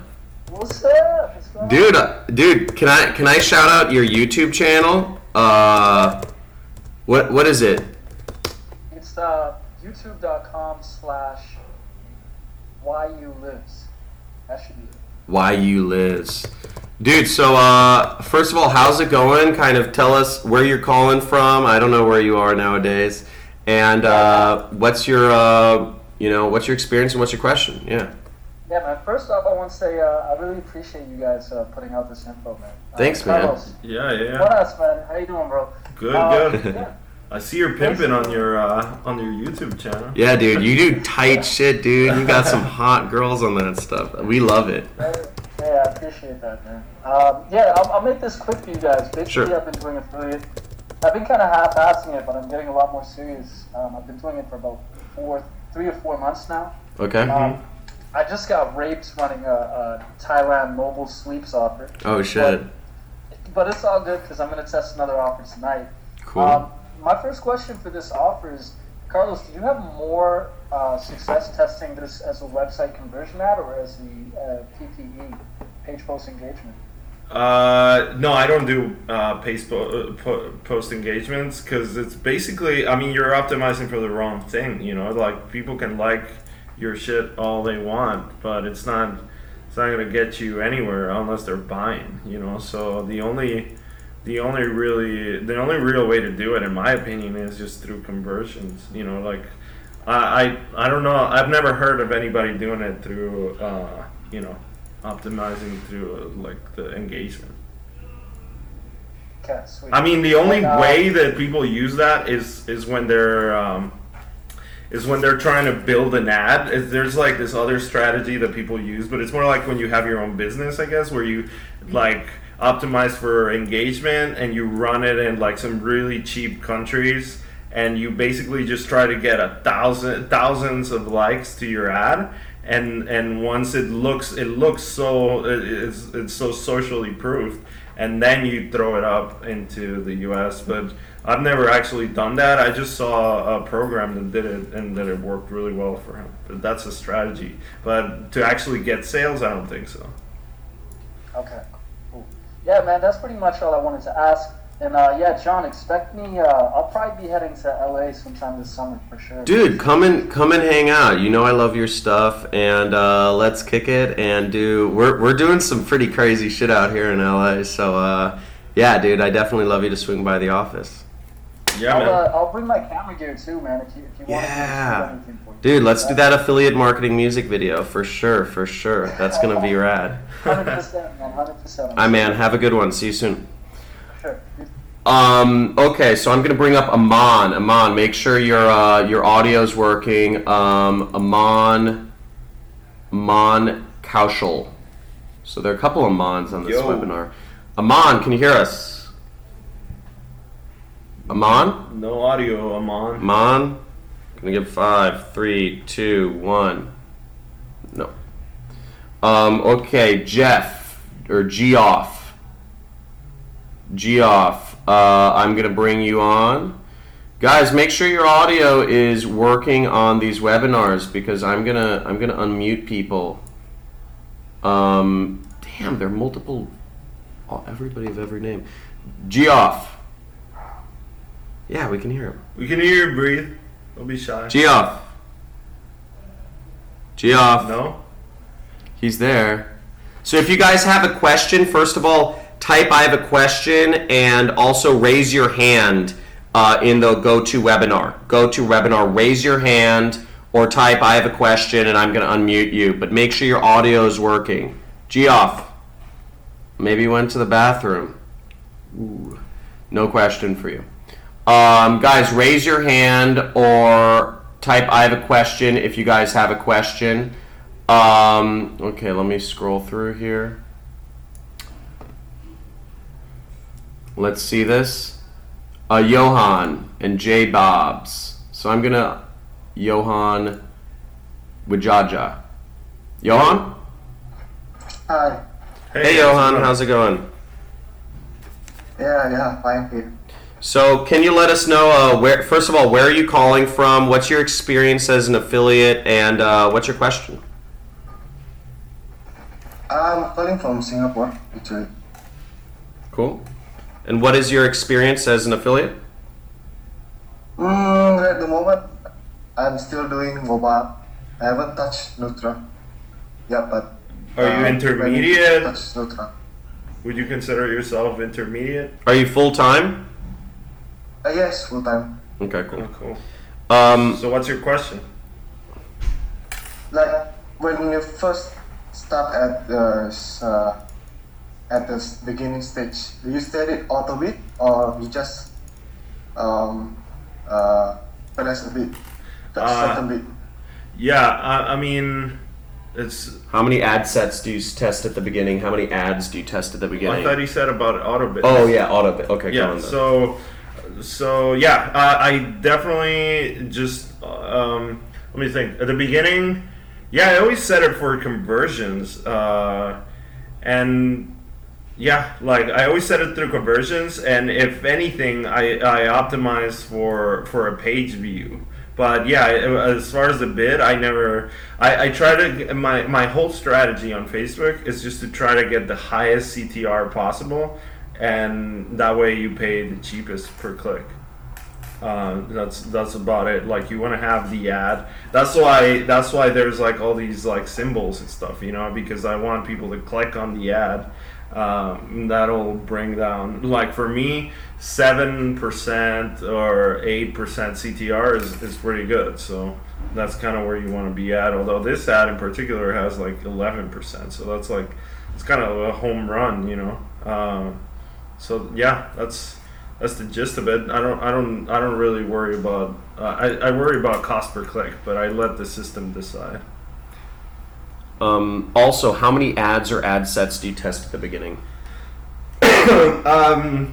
Well, what I found is if you do a lot of I keep my campaigns really simple. This is why it's kind of easy to optimize, and I don't need like a lot of tracking stuff because they're so simple. Hey. Oh, you can come in. So what I do is I'll test 3 ads at the same time.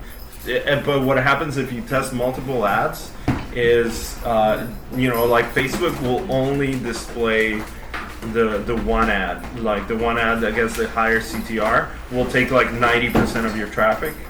That's my wife. She's shy. So back to the auto bid. So you said auto bid at first, right? Yeah, always. I never switch it off. Oh, okay. I do optimize for conversions. So that sets the bid automatic. Okay. Yeah. Thank you. Cool. Thanks, Johan. Hope that helped. Okay, and then we are going on to who is the next person? Tan. Okay, Tan, you are about to be unmuted. Boom. What's up, Tan? Tan, can you hear us? Can't hear you, Tan. Well, let's field this question anyways. So Tan said, are you engaging Facebook fan pages? Are building engaging Facebook fan pages important for running CPA offers? And is it better to do higher payouts versus lower payouts? Building? No, I don't think it has any connection whatsoever. Building an engaging Facebook fan page, like it's completely a different beast. I mean, yeah, you'll have people like will go through it, and you want to have like a couple posts there that probably just to keep promoting your product, maybe like to a different landing page or straight to the offer or something like that. Because people will click, you'll start to get like likes trickling in, but that's not the goal. So most people are just going to do exactly what you tell them to. They're just going to go to a landing page, and it's kind of two separate things. And then is it better to do higher payouts versus lower payouts? I'm not sure what you mean by that. I think Maybe means like I know a number of number of my students have started out in mobile stuff. So I think he's saying, is it better to do like we're doing CPA offers, like like $40, $30 payouts. He's saying, is it better to do high payout offers or low payout offers? I don't know. Like it really depends on the offer. It's volume it's just. I mean, whatever is the most profitable. Like you just want to focus on that ROI, and again, assume nothing. So test it. If you have two different things, test one against the other, and that'll be your answer. Because it's such a general question. Yeah, I would agree. So, Sean, I am going to unmute you. Hopefully that. He was saying yeah. Tan. So I'll address it real quick. You're talking about like $35 payout offers versus like $2 like app install offers. It honestly doesn't matter. There are like Tim Tetra on Stack That Money Forum. Has a screenshot of him doing 6 figures in a day. 6-figure days in mobile.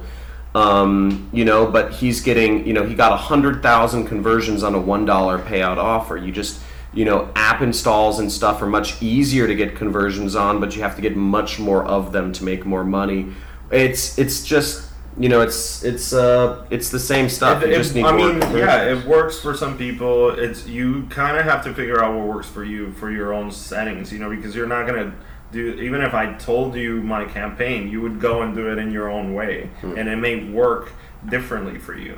So, you have to test, but I don't think it matters, to be honest. All these offer categories work, I think so. Yeah. Sean, I'm going to unmute you. The unmute button is coming for you. Sean, how's it going? Can you hear us? Hey, Sean. Hey, so what's where are you coming from? Where are you calling from? What's your experience? And what's your question? Oh, sorry. You have to get closer to your mic. Your sound kind of dropped. Hey, can you hear me? Yeah, now we can. There Now we we go. can.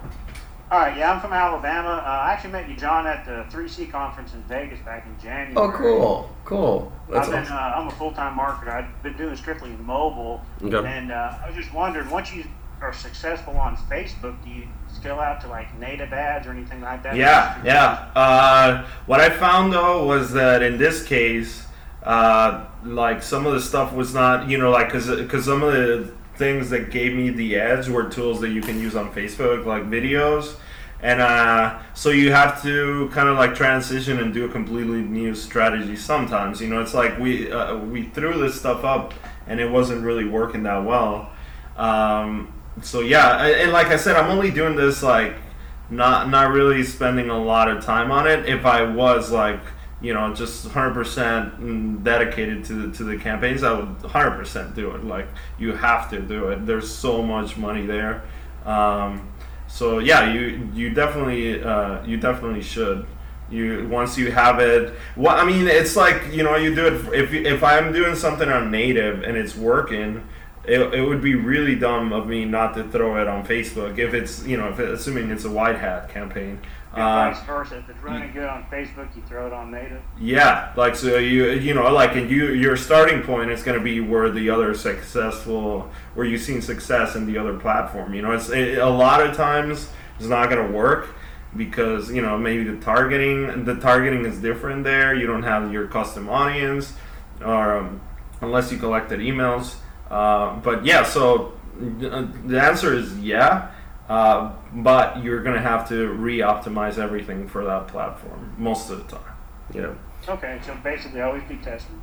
Yeah, always be testing, but definitely throw it up. Yeah, even if you're breaking even, throw it up in something. Like maybe you can get cheaper traffic somewhere else.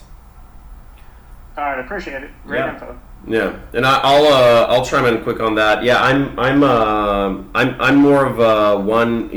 I stick to very few verticals. I'm basically just skincare and weight loss, and so I personally don't launch that much outside of those verticals. So really how I scale is by ad networks. I go after really big verticals, but I scale horizontally. So I just, other people, you can scale by creating even your own products once you're a big affiliate, but I scale by going ad networks. So I do the same thing. I started with Google actually, and then I went to Facebook, and then I went to other native ad networks in my verticals. So. Yeah, so for example, for Facebook, there's no... Yeah, like you have such a big roof. If your stuff is like white hat, you have such a big roof. I know so many people that spend like $20,000 to $30,000 a day or more. So just keep that in mind. Like, these platforms have, like, you think you're like capping out, but you're really not, unless you're hitting some ridiculous numbers. Most of the platforms, the traffic platforms, have a shitload of volume.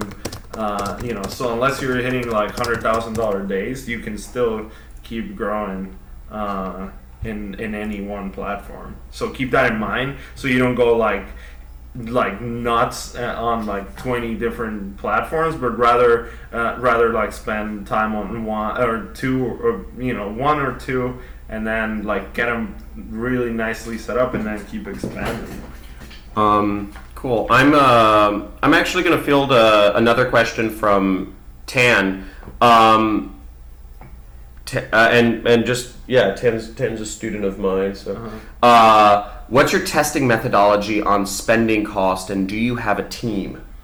I know you don't have a team. It's me and my sister. Oh yeah, you have your sister. She is my team. Oh, that's so cute. I know. She's a beast. And how do you? She does like some images and copywriting, right? Yeah, so she's a really good copywriter, and then I basically direct her from my experience, and she executes.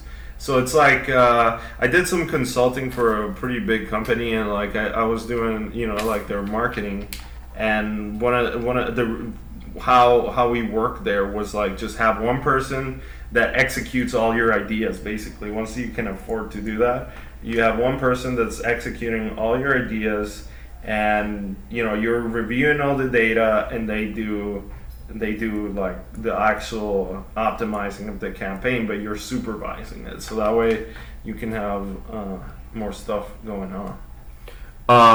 Cool. And also, Tan, you said, what are some advice you can give? And like, let's hear it from you. Like, what are some advice you can give on approaching successful affiliates, just for kind of knowledge transfer, knowledge sharing type of stuff? Well, never come off from a place of like neediness, I guess. Like, just try to, when you have nothing to offer, just try to offer like a smile, like be really like friendly, like be offer whatever advice you have, like whatever you're learning, like, hey, look, this is something this is where I'm at, let me tell you what I'm doing.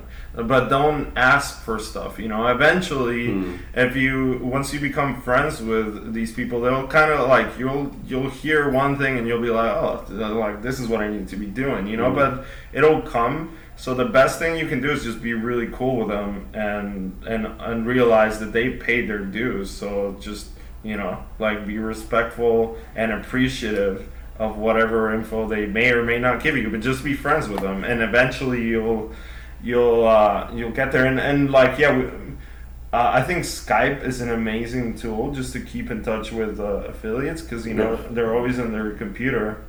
So I try to add everybody. This is how a lot of really powerful tips have been given to me through Skype. So I try to add anybody that is a good affiliate on Skype.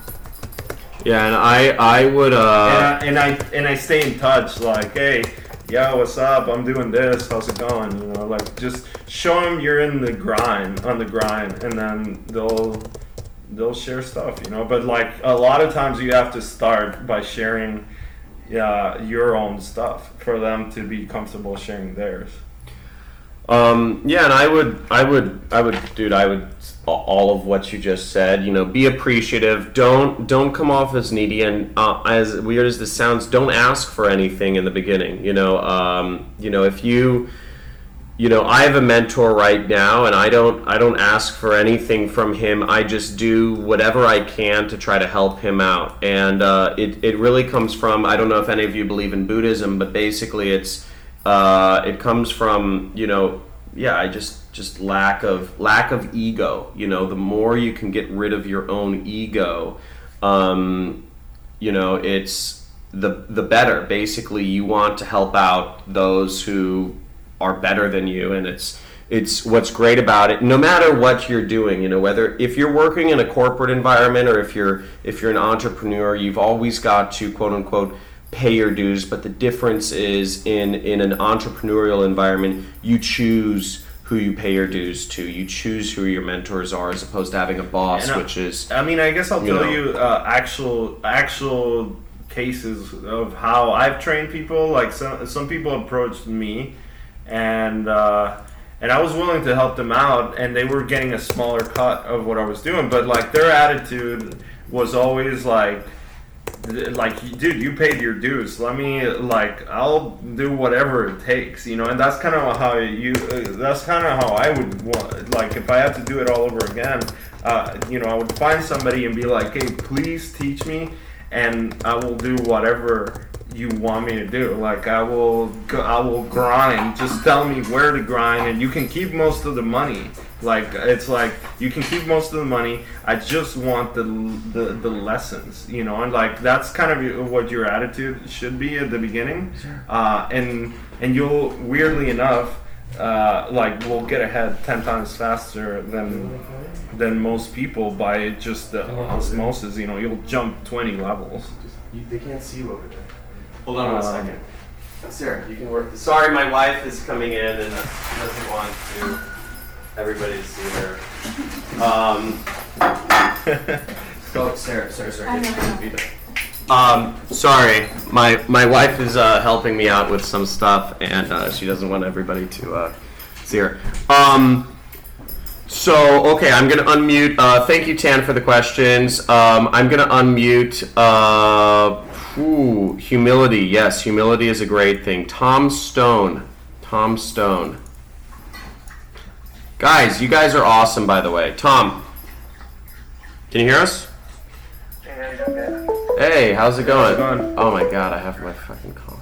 Okay, I don't know. So where you're calling from? What's your experience and what's your question? Yeah, I'm in Oregon, and I've been doing this for a heck of a lot of years, just trying to get back into Really? Facebook. Cool. Nice. But my problem is usually I set up a shitload of $5 spends in ad sets, and every time I try, and it's doing really good, but every time I try to bump it up, it all goes to shit. Like from $5 to $20? Yeah, and then up to 30.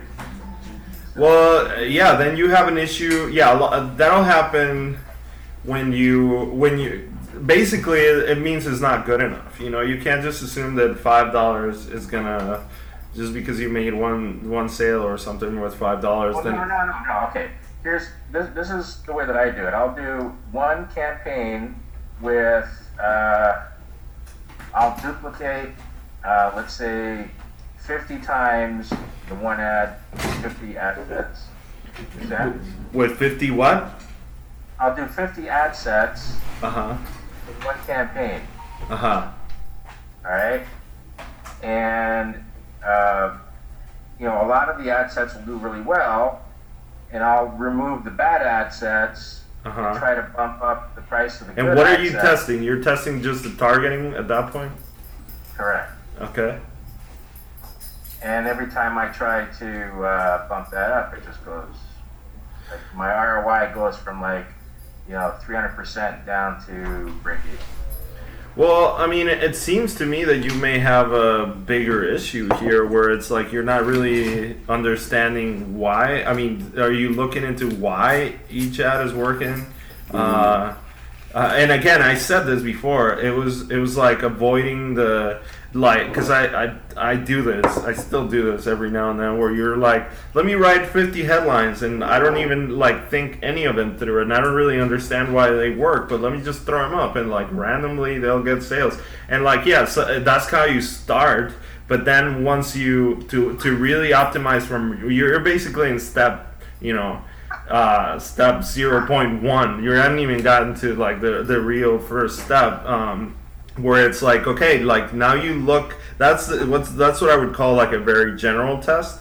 And now I look into the psychology of why what you did worked, and now a bit, but you still have to keep changing. You can't just say oh, this lander got a sale, so it's a good lander. You have to tweak. If you notice the variations that I sent was very small variations in the copy, but it's completely different paragraphs, or I'm hitting a different emotional pain point, or I'm trying to highlight another benefit, and it's really subtle, but that's the work you have to do.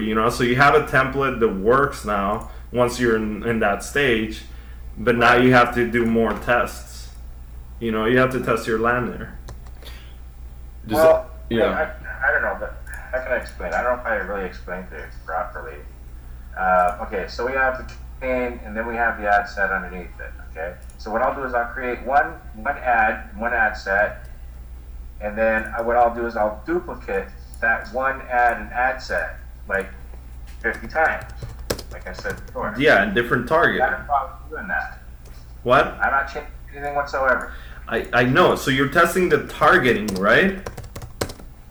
I'm testing everything. Targeting, yes, in a sense. So what's different between the 50? There's no changes at all between the 50. They're all exactly the same ad, same targeting, same everything. Oh, no, that's so you're just. I mean, that makes zero sense.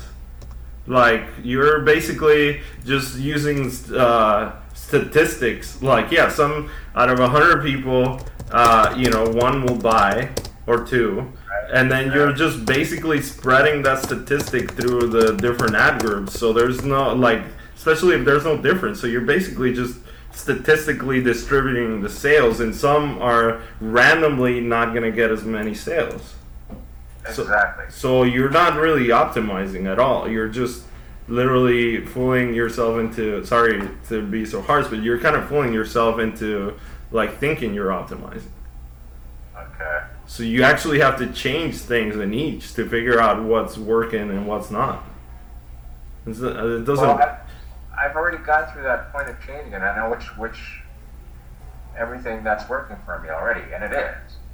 But you know what I'm saying? Like I'll be doing 300%, right? But it's not working. It's not working at any more than $5 spent.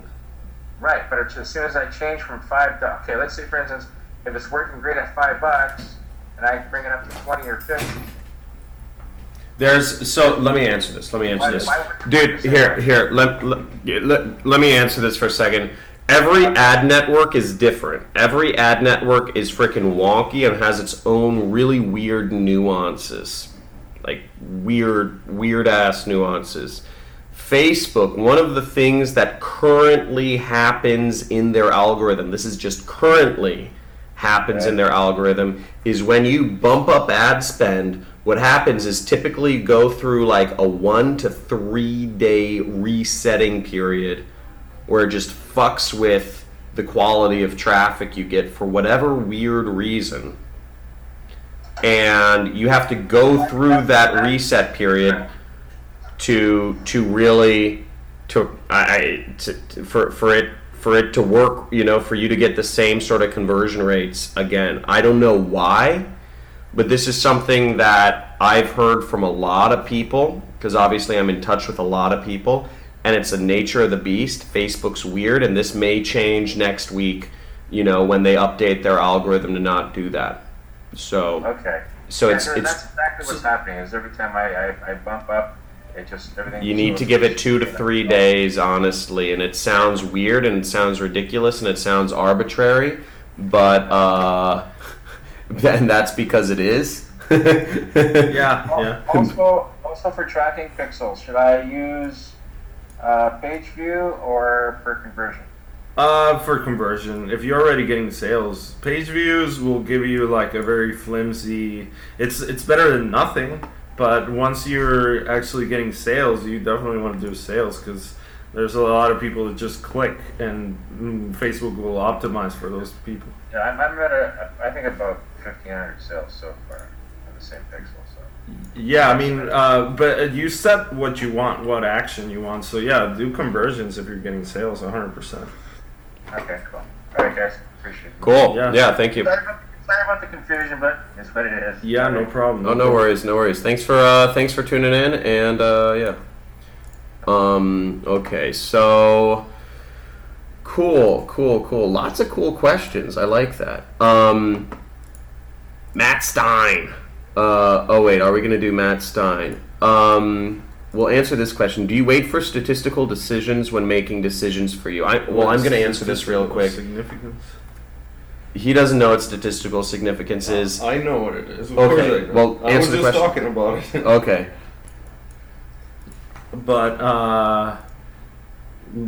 yeah, I mean, to a point, you know, so, I mean, how do you even decide what's statistical significance? You know, like, what's that point? I just look at basically, if I'm spending a couple $100 and getting nothing, that's good enough, you know, but, you know, it depends too. If I spend $5 a click, then that's not good. So I need to work on the ad and get a lower click-through rate. But yeah, you basically just look at how many people are looking at your landing page, and you know, one should buy every 100. And then, you know, like if you do more than 200 and you get no sales, that's like enough statistical significance for me. Cool. What I would say is I think statistical significance, some people take this out of context. So I've known affiliates that said they wait for statistical significance on every single placement or every single ad. And I think that's a really, really, really dangerous fallacy. what you've got to understand is that, let's say you had 3 ads that were similar to the one like where the plane runs over the flashlight. So let's say I had 3 ads. One ad said, or let's say I had 9 ads total, but 3 of them said, who's gonna win? Is this plane gonna crush the flashlight, or will the flashlight live? The next ad is like, will this truck crush the flashlight? And then the next ad is, will this boat destroy the flashlight? And one of those typically what's going to happen is one of those ads is going to get more traction than the others. Just ad networks are weird. Again, we don't fully understand all their algorithms, but one of those ads is going to get traction, and if it doesn't work, if that angle, because all those 3 ads are in that same angle, if that one ad doesn't work, I'm going to pause both of the other 2 ads that I was advertising on. That makes sense, right? Yeah. Because that angle doesn't work. Even though they're 3 different ads, I'm not going to wait for those ads to get money spent on them. I'm just going to cut them out. Same thing with, like, let's say categories. Like, let's say I'm advertising on, I don't know, people, let's say I have like 2 different ad sets, and one is targeted towards people interested in flashlights, 45 plus, and let's say another ad set is people interested in emergency equipment, 45 plus. And I notice on one of the ad sets, people between the ages of 45 to 54 are not working. Mm-hmm. I'm going to cut that out on both ad groups. I'm not going to wait for every single thing to be statistically significant on every single ad group. It doesn't make sense. You're going to lose a lot of money. And then, things like my wife won't be able to go on Etsy, or we won't be able to afford a house because I'm just spending lots of money on random placements. I'm trying to make her laugh. The short answer is don't do it. Don't wait. That's like a really good excuse to blow through a lot of money. And I've seen people spend $10,000 waiting for statistical significance, and it's like the dumbest thing. When something is working, usually you can get, when something's on fire, you'll spend $10 and you'll get a sale. You'll get $10 CPAs or less. So that's my metric. It's like, this is not fire. I'm looking for fire, so I need to make bigger changes. And by the way, Tom, a couple other people are speaking in here, and they're like, yup, totally seeing the same thing in terms of the recalibration of like bad traffic when you up the budget. It's freaking weird. None of us understand it. And these things change weekly. But this recalibration thing has been around for a little bit. Do you wait for... Okay, we already answered Tan's question. We're going to go to Warren Plotkin. All right. Sorry, I don't know if they want me to use their last name, but it happened. Deal with it. Warren, so let's unmute you. Warren, can you hear us? Warren? Warren. Your audio is not working. Okay, so... Oh, Warren. There we go. Oh, he's scrambling. Sorry, I had my headset off. How's it going, guys? Oh, good. So tell us, where are you calling from, and what is your experience in affiliate marketing? Yeah. I'm calling from South Africa. Oh, nice. Cool. That's awesome. South Africa, yeah. And I've been dabbling in affiliate marketing for quite a while. But I'm thinking of getting into my own products now, neutral products and skincare products and stuff like that. Okay. Cool. So what's your question? Yeah, Carlos, do you mainly start off a campaign targeting just a simple interest, like you'll just take that one flashlight interest and that's your kicking off point? I mean, if I really have... Yeah, sorry, continue. You don't go too deeply into like targeting pages and stuff like that. You just take that one little interest and take it from there. In this case, that's what worked, but I didn't talk a lot about what didn't work, which was a very, I did like general, when you have no idea, right? In this case, I had no idea what was going to work. So I did like very big category groups. That's usually how I start. So I'll be like, all right, outdoor stuff. So I'll be like fishing, hunting, like bow and arrow. And then I'll be like people that are more paranoid. So I'll be like people that own guns, people that like the NRA, or then I'll go after like the survivalist crowd, which is like emergency kits, like a bunker, and I'll group those interests. And then once whichever one performs the best, I'll go into that and I'll start like going deeper. So I'll set up another test, which is like an ad group for each of these ad groups that for each of this interest that I just tested, and I go deeper. And like the next level, I go like age, and that's basically how it progresses, But yeah, at the beginning, I'll do multiple grouped in multiple interests, grouped in one ad group. Does that make sense? Yeah, it does make sense. Are you still actually running this campaign? Is it still profitable? No, this campaign, I mean, in my opinion, flashlights kind of have been burned to the ground. I'm sure people are still running them. I'm not. Like I said, I don't really. I used to do full-time, affiliate marketing. Now I still run campaigns, but it's not like the same. It's not for affiliate. Yeah, he has his.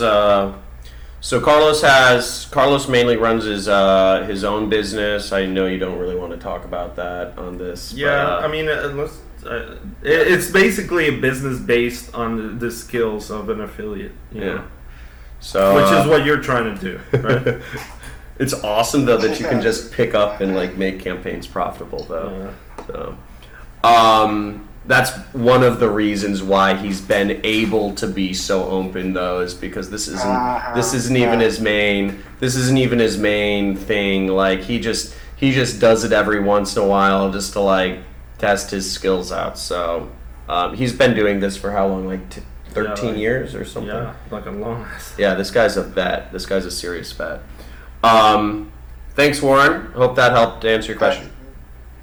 Yeah, that was cool. Thanks, man. Yeah. Cool. Let's go. Andrea Del.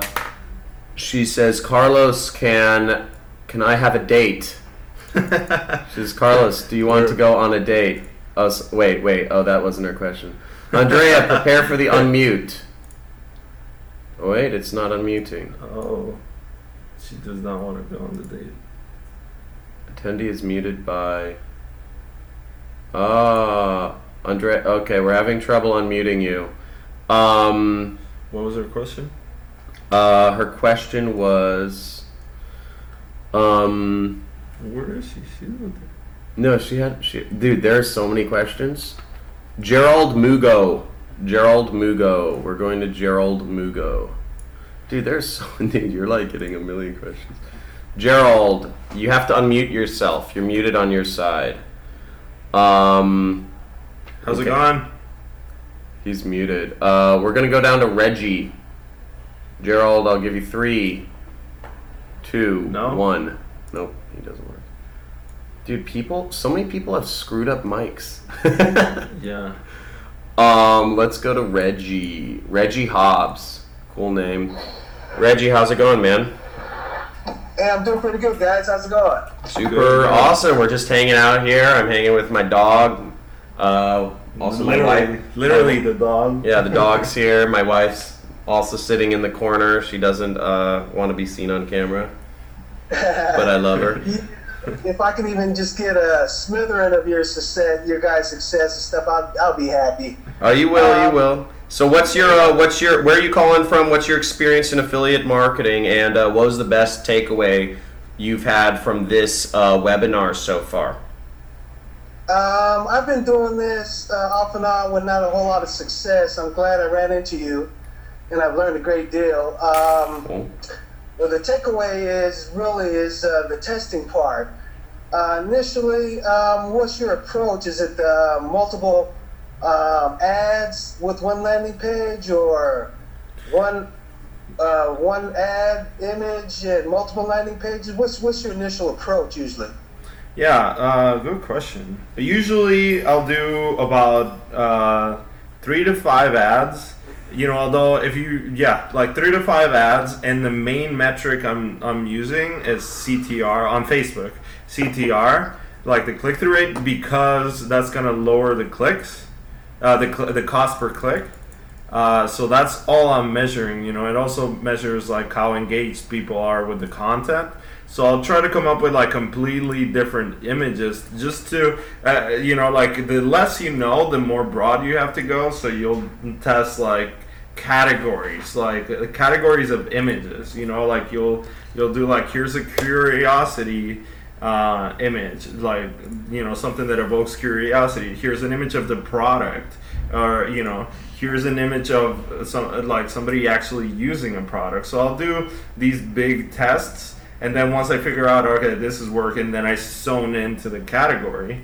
And then as far as landing pages, I usually want to do like 2 different different, maybe an advertorial, and the other one, the layout that I showed you guys, or something like that. I mean, I know a lot of people are gonna copy it, but it's like, it's not really about you're like, are crazy, but they're just gonna. The first thing they did was it's like, let me do flashlights with this landing page. So that's you know, that's how people are, but like, it's more important. It's more important that you understand like the principles behind it, you know, and yeah, like the copy. That's key, you know, like what you're saying, and the copy. What is the copy? You know, it's just like it's just a way to affect your visitor emotionally. So like, that's all you need to be thinking about. How is your ad affecting your potential customer emotionally, and what emotional triggers do I need to be pushing? Once I figured those out, then you can tweak the campaign, and you know what you're doing. You're not just randomly throwing ads, you know. So that's the most important part. It's more important than like any sort of test 10 ads or test 10 landing pages. The most important thing is knowing what emotional triggers you need to push to get people to buy. Yeah, I appreciate that. Really appreciate that. That's a good starting point for me, and I appreciate that. Yeah, of course. Cool. I'm going to take, where is it? Dude, I have so many fucking screens. This is crazy. Thanks, Reggie. I have too many screens. Denise, we need some feminine freaking energy in here. And well, we have some. Denise Perky. Yeah, hi. Hey. Hello. How's it going, Denise? How's it going? I'm from England. Where are you calling from? What's your experience? What's your biggest takeaway from the webinar so far today? Well, I'm from New Zealand. Oh, cool. Awesome. So I'm sort of a newbie medium in affiliate marketing, but I also do other things like Shopify and stuff like that. Oh, nice, cool. Nice. Yeah, so what's interesting to me is about the Facebook ad, because you know, you use that in Shopify and other things that you use as well. What my question is what seems to be converting more for you? Is it video or image? I think video can do extremely well once you figure it out, but you have to. I mean, I've done a lot of it. It really depends, you know. But overall, I guess the simple answer would be video has more potential. But you have to treat it the same way, I guess, where you really have to test all sorts of different video ads, and it takes more work, you know. But I've seen some video ads like do just insane things that probably you couldn't do with image ads. So if you can, you know, if you have the software, which is pretty easy to get, and you have access to footage of the benefits of the product or of your product, then you definitely want to do video and test video, because that's huge nowadays. Okay, so would you do the website conversion or video view? No, always website conversion. Like to me, engagement is worth nothing. Like, and then I even suspect that Facebook will show it to different people that just like to watch stuff. So it's no, I'm pretty sure it does actually.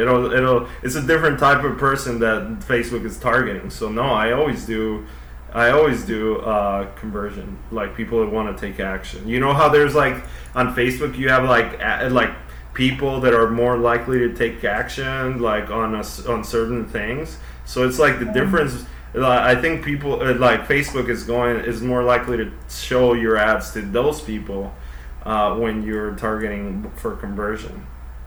Cool. Awesome, thank you. Yep, no problem.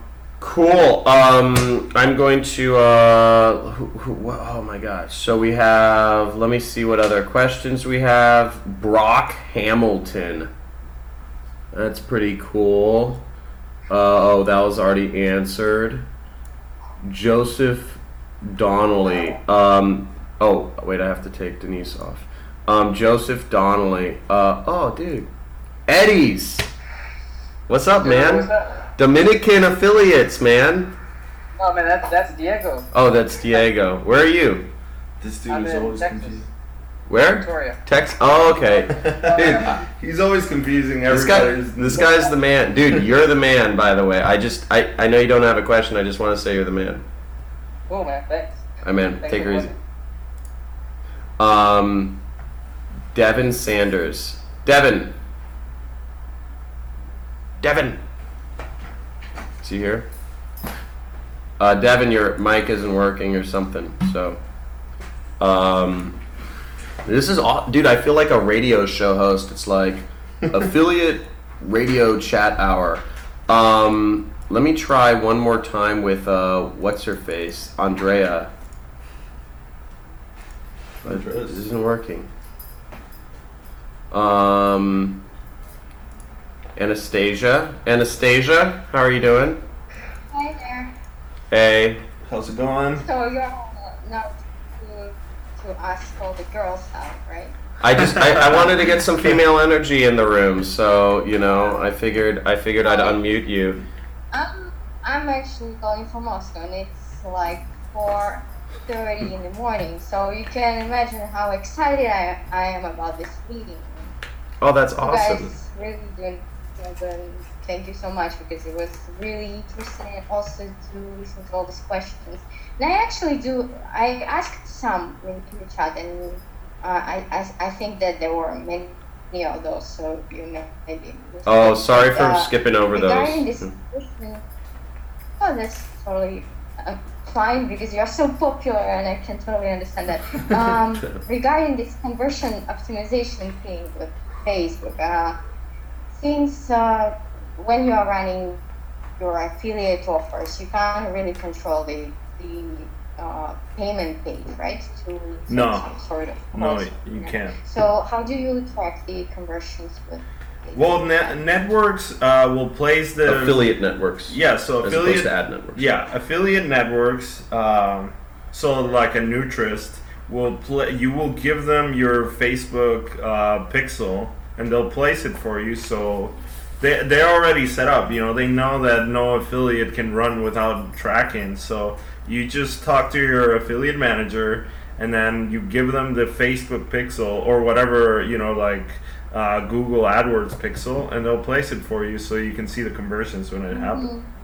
I'm actually using this old school method that was criticized a little bit, but still I'm using this funnel flash kind of tracking, and a little bit wonky, so sometimes it doesn't really work. One thing I would suggest you do is I would suggest you send that conversion pixel and just Google, like Facebook conversion pixel or whatever. Use the conversion pixel and send it to your affiliate manager.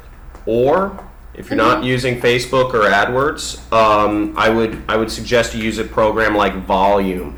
I'm a big believer in Volume. It's a click tracker. It's part of what I teach because it's, serious affiliate. Well, what the fuck? You don't use vol. Oh, that was one of the questions. Is like, why don't you use a click tracker like volume? I use volume. I'm a data fiend. I look at all the data, but just in a different. I don't know. I've never been like. I need to set up volume. It's fine, but I use volume. It's a click tracker, and I use that, and it better tracks. I actually was conversions. paying for it, and I wasn't using it. So And yeah. in terms of, I also have another question about, I know that you, John, actually do some email marketing as well, as far as I can tell. But does Carlos do this or he just promotes all this If you have, offers and just for the sales, but not getting any leads? Or I think it's really not. I mean, don't. This is a bad example for not, because you should capture emails if possible.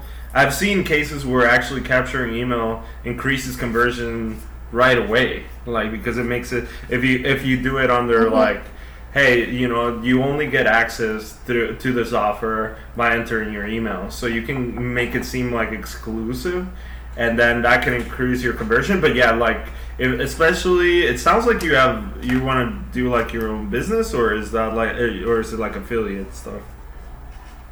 I'm an affiliate, but I'm like, when I started, it was several months ago. And before I was doing some PR and online marketing for a huge corporation, so it wasn't really affiliate marketing. So I know a lot about online marketing, but I use for my I mean, sort of if and when I just started, I just I was struggled with the quality of the offers. I mean, it's like a little bit like a ripping off the people, especially all this, some sort of apps which people even won't be using, or this, I don't know, sweepstakes. I don't know, it's not really, I mean, I want to promote some, like, when you do the copies that you showed, this is a really nice copies, and I'm actually doing something like that as well, and that's why I want to actually capture all the leads. And actually, I want to share the guys with you. Maybe you find it interesting. I was doing some testing recently, and I found out that for me, optimizing for website clicks or for lead conversions is not really working that well as when I'm optimizing for engagements. Because I found out if I optimize because some sort of information for engagement, I actually get people driving to my website, and I get them converting to leads, which was like very interesting, that it actually cost me much less to get a lead from the post that was optimized for engagement that get leads from the post that was optimized for conversion. So that's very also might happen. Yeah, that's why I always say, you don't want to assume anything, because then something that I'm like, oh, that doesn't work, will completely work, So yeah, that's interesting that engagement worked better for you. But yeah, I mean, so yeah. So yeah, as far as the email goes, I would say if you can't test capturing it, like it may work. I'm all about when I'm running campaigns like this, I'm all about first day profits. Like I'm not like, oh, if I captured an email, I'm gonna make money like 2 weeks later. For these campaigns, I'm just like, if it's profitable now, like that's what I want to do, because that way I can ramp up more. But yeah, so if it works better with email, then for sure do it. I would actually always say test with email, which is something that I don't always follow myself, but I've seen some people make so much money off email lists that it's kind of dumb not to, and I am guilty of it here in this example. Cool. Thank you so much, Anastasia. Hope that helped. And thank you for tuning in all the way from Moscow. Thank you, guys. Yeah, thanks. Cool. Dude, there's so many guys, first of all, I just want to give like a big round of applause to you guys. Dude, you guys are epic. You guys are hungry. You guys are determined, and I love that. There are so many people still on this webinar. I am amazed, but I just want to thank you for kind of believing in what we're doing, for being dedicated towards yourselves, for like learning a lot of stuff. There was nothing like this when I got started in affiliate marketing, and I'm excited that I can be there to kind of help you guys out. Obviously, Carlos is here too. Just spitting fire, and I think you guys are awesome. There are so many people still on this webinar, and we've been going on 2.5 hours. So that's fantastic. Hats off to you guys.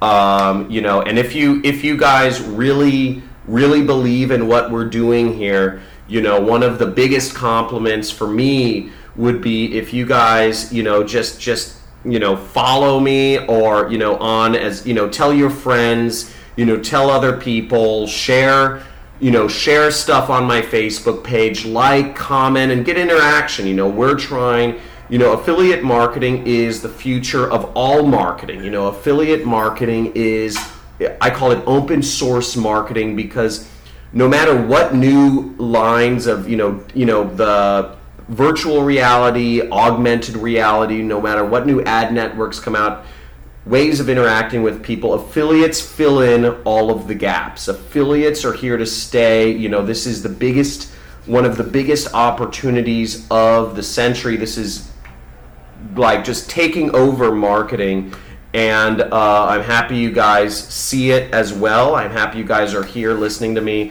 So subscribe to my YouTube channel, subscribe to my Facebook channel, add this guy on Facebook or whatever. But yeah, let's really add me on Facebook. More. It's on the email link, but I will say, because I've been getting a lot of requests, but just send me a message. Sorry. And specify. It's fine, but just specify like what could you possibly like. Why would we get along, or what are your interests, or tell me something that I want.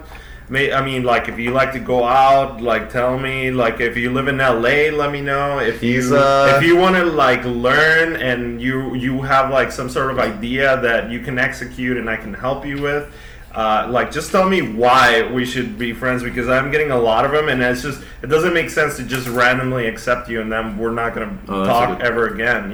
So I'm willing to like be friends with you guys. Just just tell me why. What's why should we? How can we connect? Okay.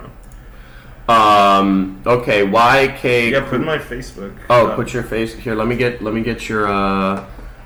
the Carlos Cruz Facebook. Guys, I'm just finding his Facebook and copy selection. So. Oh shit. Add Carlos on Facebook and tell him why you guys should be friends.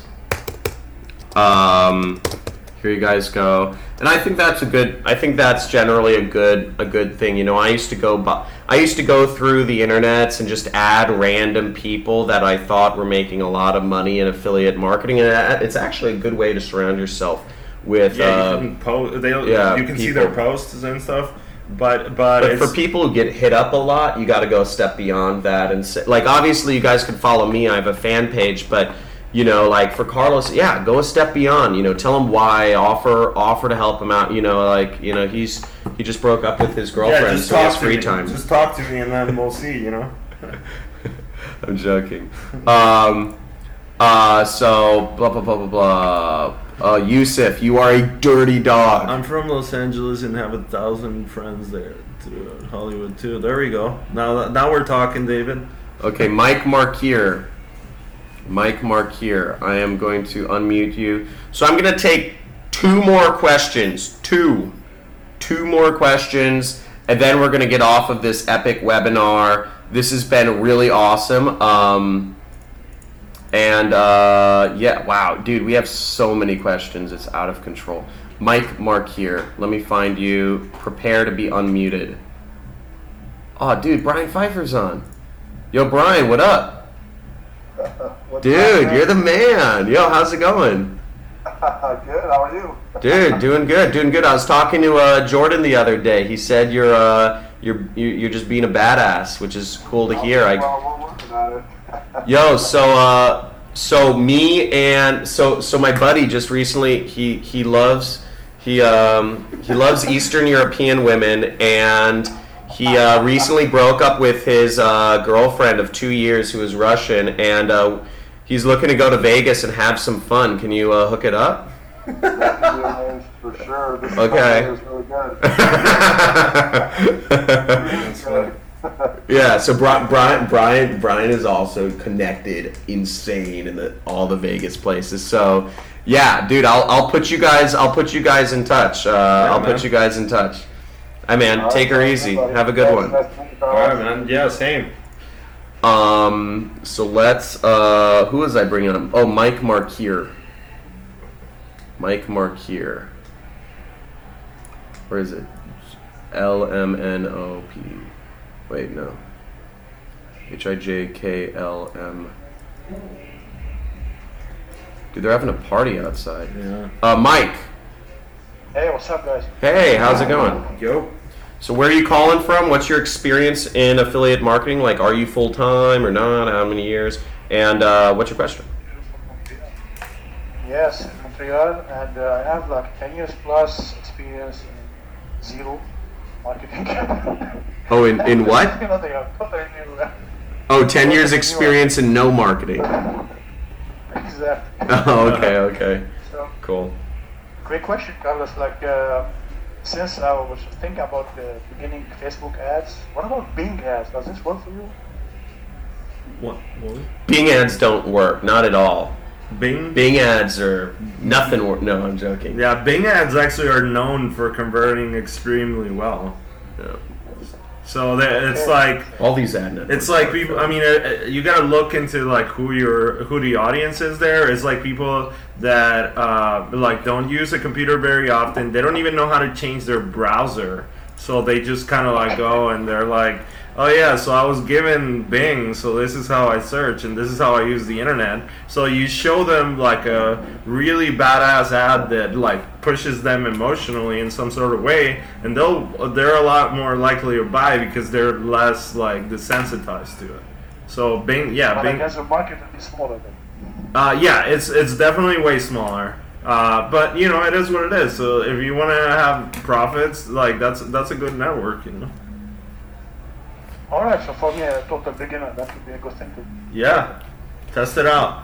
The thing I would say is all these ad networks work. Don't focus on what works better than another, because that's getting into the quick trick mentality. Ultimately, success is around success. You need to have positive anticipation for whatever you're doing, and you also, don't be looking for shiny objects and don't have self-doubts about stuff. Figure out a way to make it work. Yeah, like basically pick a couple and then work on them until you literally exhausted. Like you literally feel like I have no more ideas to test. But most of the time, by that point, you will have either already have created a profitable campaign, or you will have learned something really valuable. You're talking about like video could be as good as an image in the ad. I'm sorry? You're talking about video creators software. You comment something like that? Don't let that like stop. I mean, keep in mind, up until like probably less than a year ago, for 9 years I only used images. So don't let me tell you images don't work, because that's how Okay. They definitely work. I'm just saying that if you can't test video, test video. Oh, okay. So I'll try. Yeah. Thank you very much, Carlos. Thank you. Yeah, of course. Oh, dude. Have a good one. Dude, I wish this guy stayed on. Ruben Perez. He just asked, what would you recommend to a newbie that's being told this is all fake? Isn't that a great question? That is a great question. I mean, evaluate on your what is your instinct? What do you think this is fake? Because if you approach it with a like this is bullshit mindset, you're better off not trying it. Because you're just gonna fail. You're not. I mean, it's not easy. You know, it's like, yeah, like people don't buy weight loss products online. That would be weird. Yeah, I mean, I can see why people would believe that. I don't believe half the shit that I create. I'm like, I can't believe somebody would buy, but like, I'm not my target audience, you know. So yeah, but if you yourself don't believe that you can make money off of it, don't do it, because like, or work on your mindset, or go meet some people, you know, like first, because you're just gonna waste money if you don't have it. Like, you can do all the right things in the wrong mindset and you won't make money. It's super weird. Like, you have to get your mind believing that this is possible to even do it. And again, like, why I have no interest in, like. Oh, Ruben's on. I want to bring him on. He is on? Yeah. I guess he cut out for a second. Oh, that's awesome. I think that I love that question, because I think it's like a lot of people can relate to that. Yo, Ruben. You got your mic? Ruben? Oh, he just unmuted himself. Ruben? Oh, he's whatever. His mic is not working. Okay, well, yeah, I would totally agree. If you don't believe it can work out, don't do it. Yeah. You know, if you ultimately, I think the only things that are going to work out in business or in life are going to be things that actually, you know, you have to believe it works out before anybody else does. First off, I know that sounds crazy and corny and weird and all secrety, but it's true. And part of the reason why I do interviews with other affiliates, part of the reason why I unmute people just at random and all of this stuff, is to really show people this is a real industry. This is a whole industry that people are doing and making money on, and there are hundreds of thousands of people doing this around the world. It's not. There are people making so much money. It's crazy. Yeah. It's like, yeah. It's insane. And if you guys, you know, if you guys notice, like, you know, half of you guys are probably newbies, half of you guys are at some degree of, you know, affiliate marketers. So yeah, I mean, like, but it's like, what's my motivation to show you something fake? You know, I'm not trying to sell you anything. I'm just literally like sharing something, and I'm showing you the pages, and I'm showing you it would make no sense. You know, why go through all this trouble for what? So yeah, I don't know. Whoever says this is fake is like probably not making money themselves on anything. You know, it's just like the people that say stuff like that, it's like a special type of mindset, and you should evaluate who is saying that, and evaluate how successful they are. And if they're really successful, then I'll be like, fuck yeah, that's fake. Teach me what you do then. You know, like, just teach me what you do if that's better. Yeah, find a badass but if their results are not like, you know, they're not making a ton of money, then why would you listen to someone like that? You know? Yeah, if you're taking advice from somebody who works at Jamba Juice, who's telling you something's fake, I'm sorry, but stop taking advice. No offense to Jamba Juice. I love Jamba Juice. It's a local juice bar. But, you know, don't take advice. You know, take advice. Again, you know, the first rule of success is surround yourself with people who are successful and in the arena that you want to be in. You know, if you're taking advice from some dude down the street who's not making any money, who's telling you all the whole money online thing is fake, don't fucking listen to him, because he's not going to help you. You know, he's not successful himself. What is Tantra? What is that? I don't know. David says you should learn tantric sex. Is that what it is? Yeah. No, Tantra, like... Okay. Michael Himes, you have to unmute yourself. I see you asked a question. There we go. He's active, but he's got to unmute himself. So you have a couple seconds. You there? 5. You have to click that little audio button. Oh, there we go. Michael? Ooh, is he there? Michael? I don't think your audio is working. You have to click it again. And, okay. Sorry, man. Then John Walton, awesome. Dude, we'll talk about that. Dude, I love all the people. Dude, there's so many people on here. It's crazy. Mike Contreras. Okay, digital marketer. Ruben Perret. Dude, okay, we got some of these questions. Wei Mai Kui. Wei Kai Hui. Last question. Wei Kai Ho. Hey, where? Hi. Why? I just want to know if when you do your lead capture or emailing purposes, you still use website conversion ads to get the leads. And sorry. First off, where are you calling from, and what's your experience in affiliate marketing? Are you full time, and how long have you been full time for?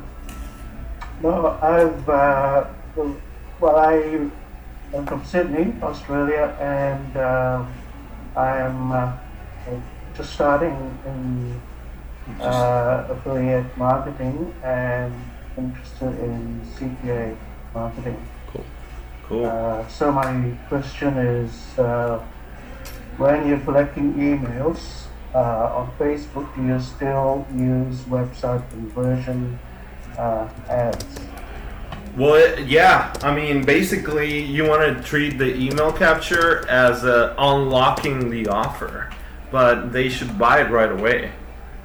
And even if they don't buy it right away, let's say they buy it a day later from your email, like the conversion will still be tracked, so it would not be any different. You would still use conversion tracking. Yeah, thank you. No problem. Cool, guys. So first off, for anybody who didn't who missed the beginning, again, recordings are for students only. Recordings are for students only.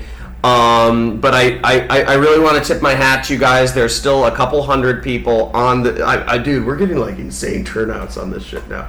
Dude, this shit is going. This shit, like, I don't know if my go-to webinar is going to be able to handle everybody at a certain point.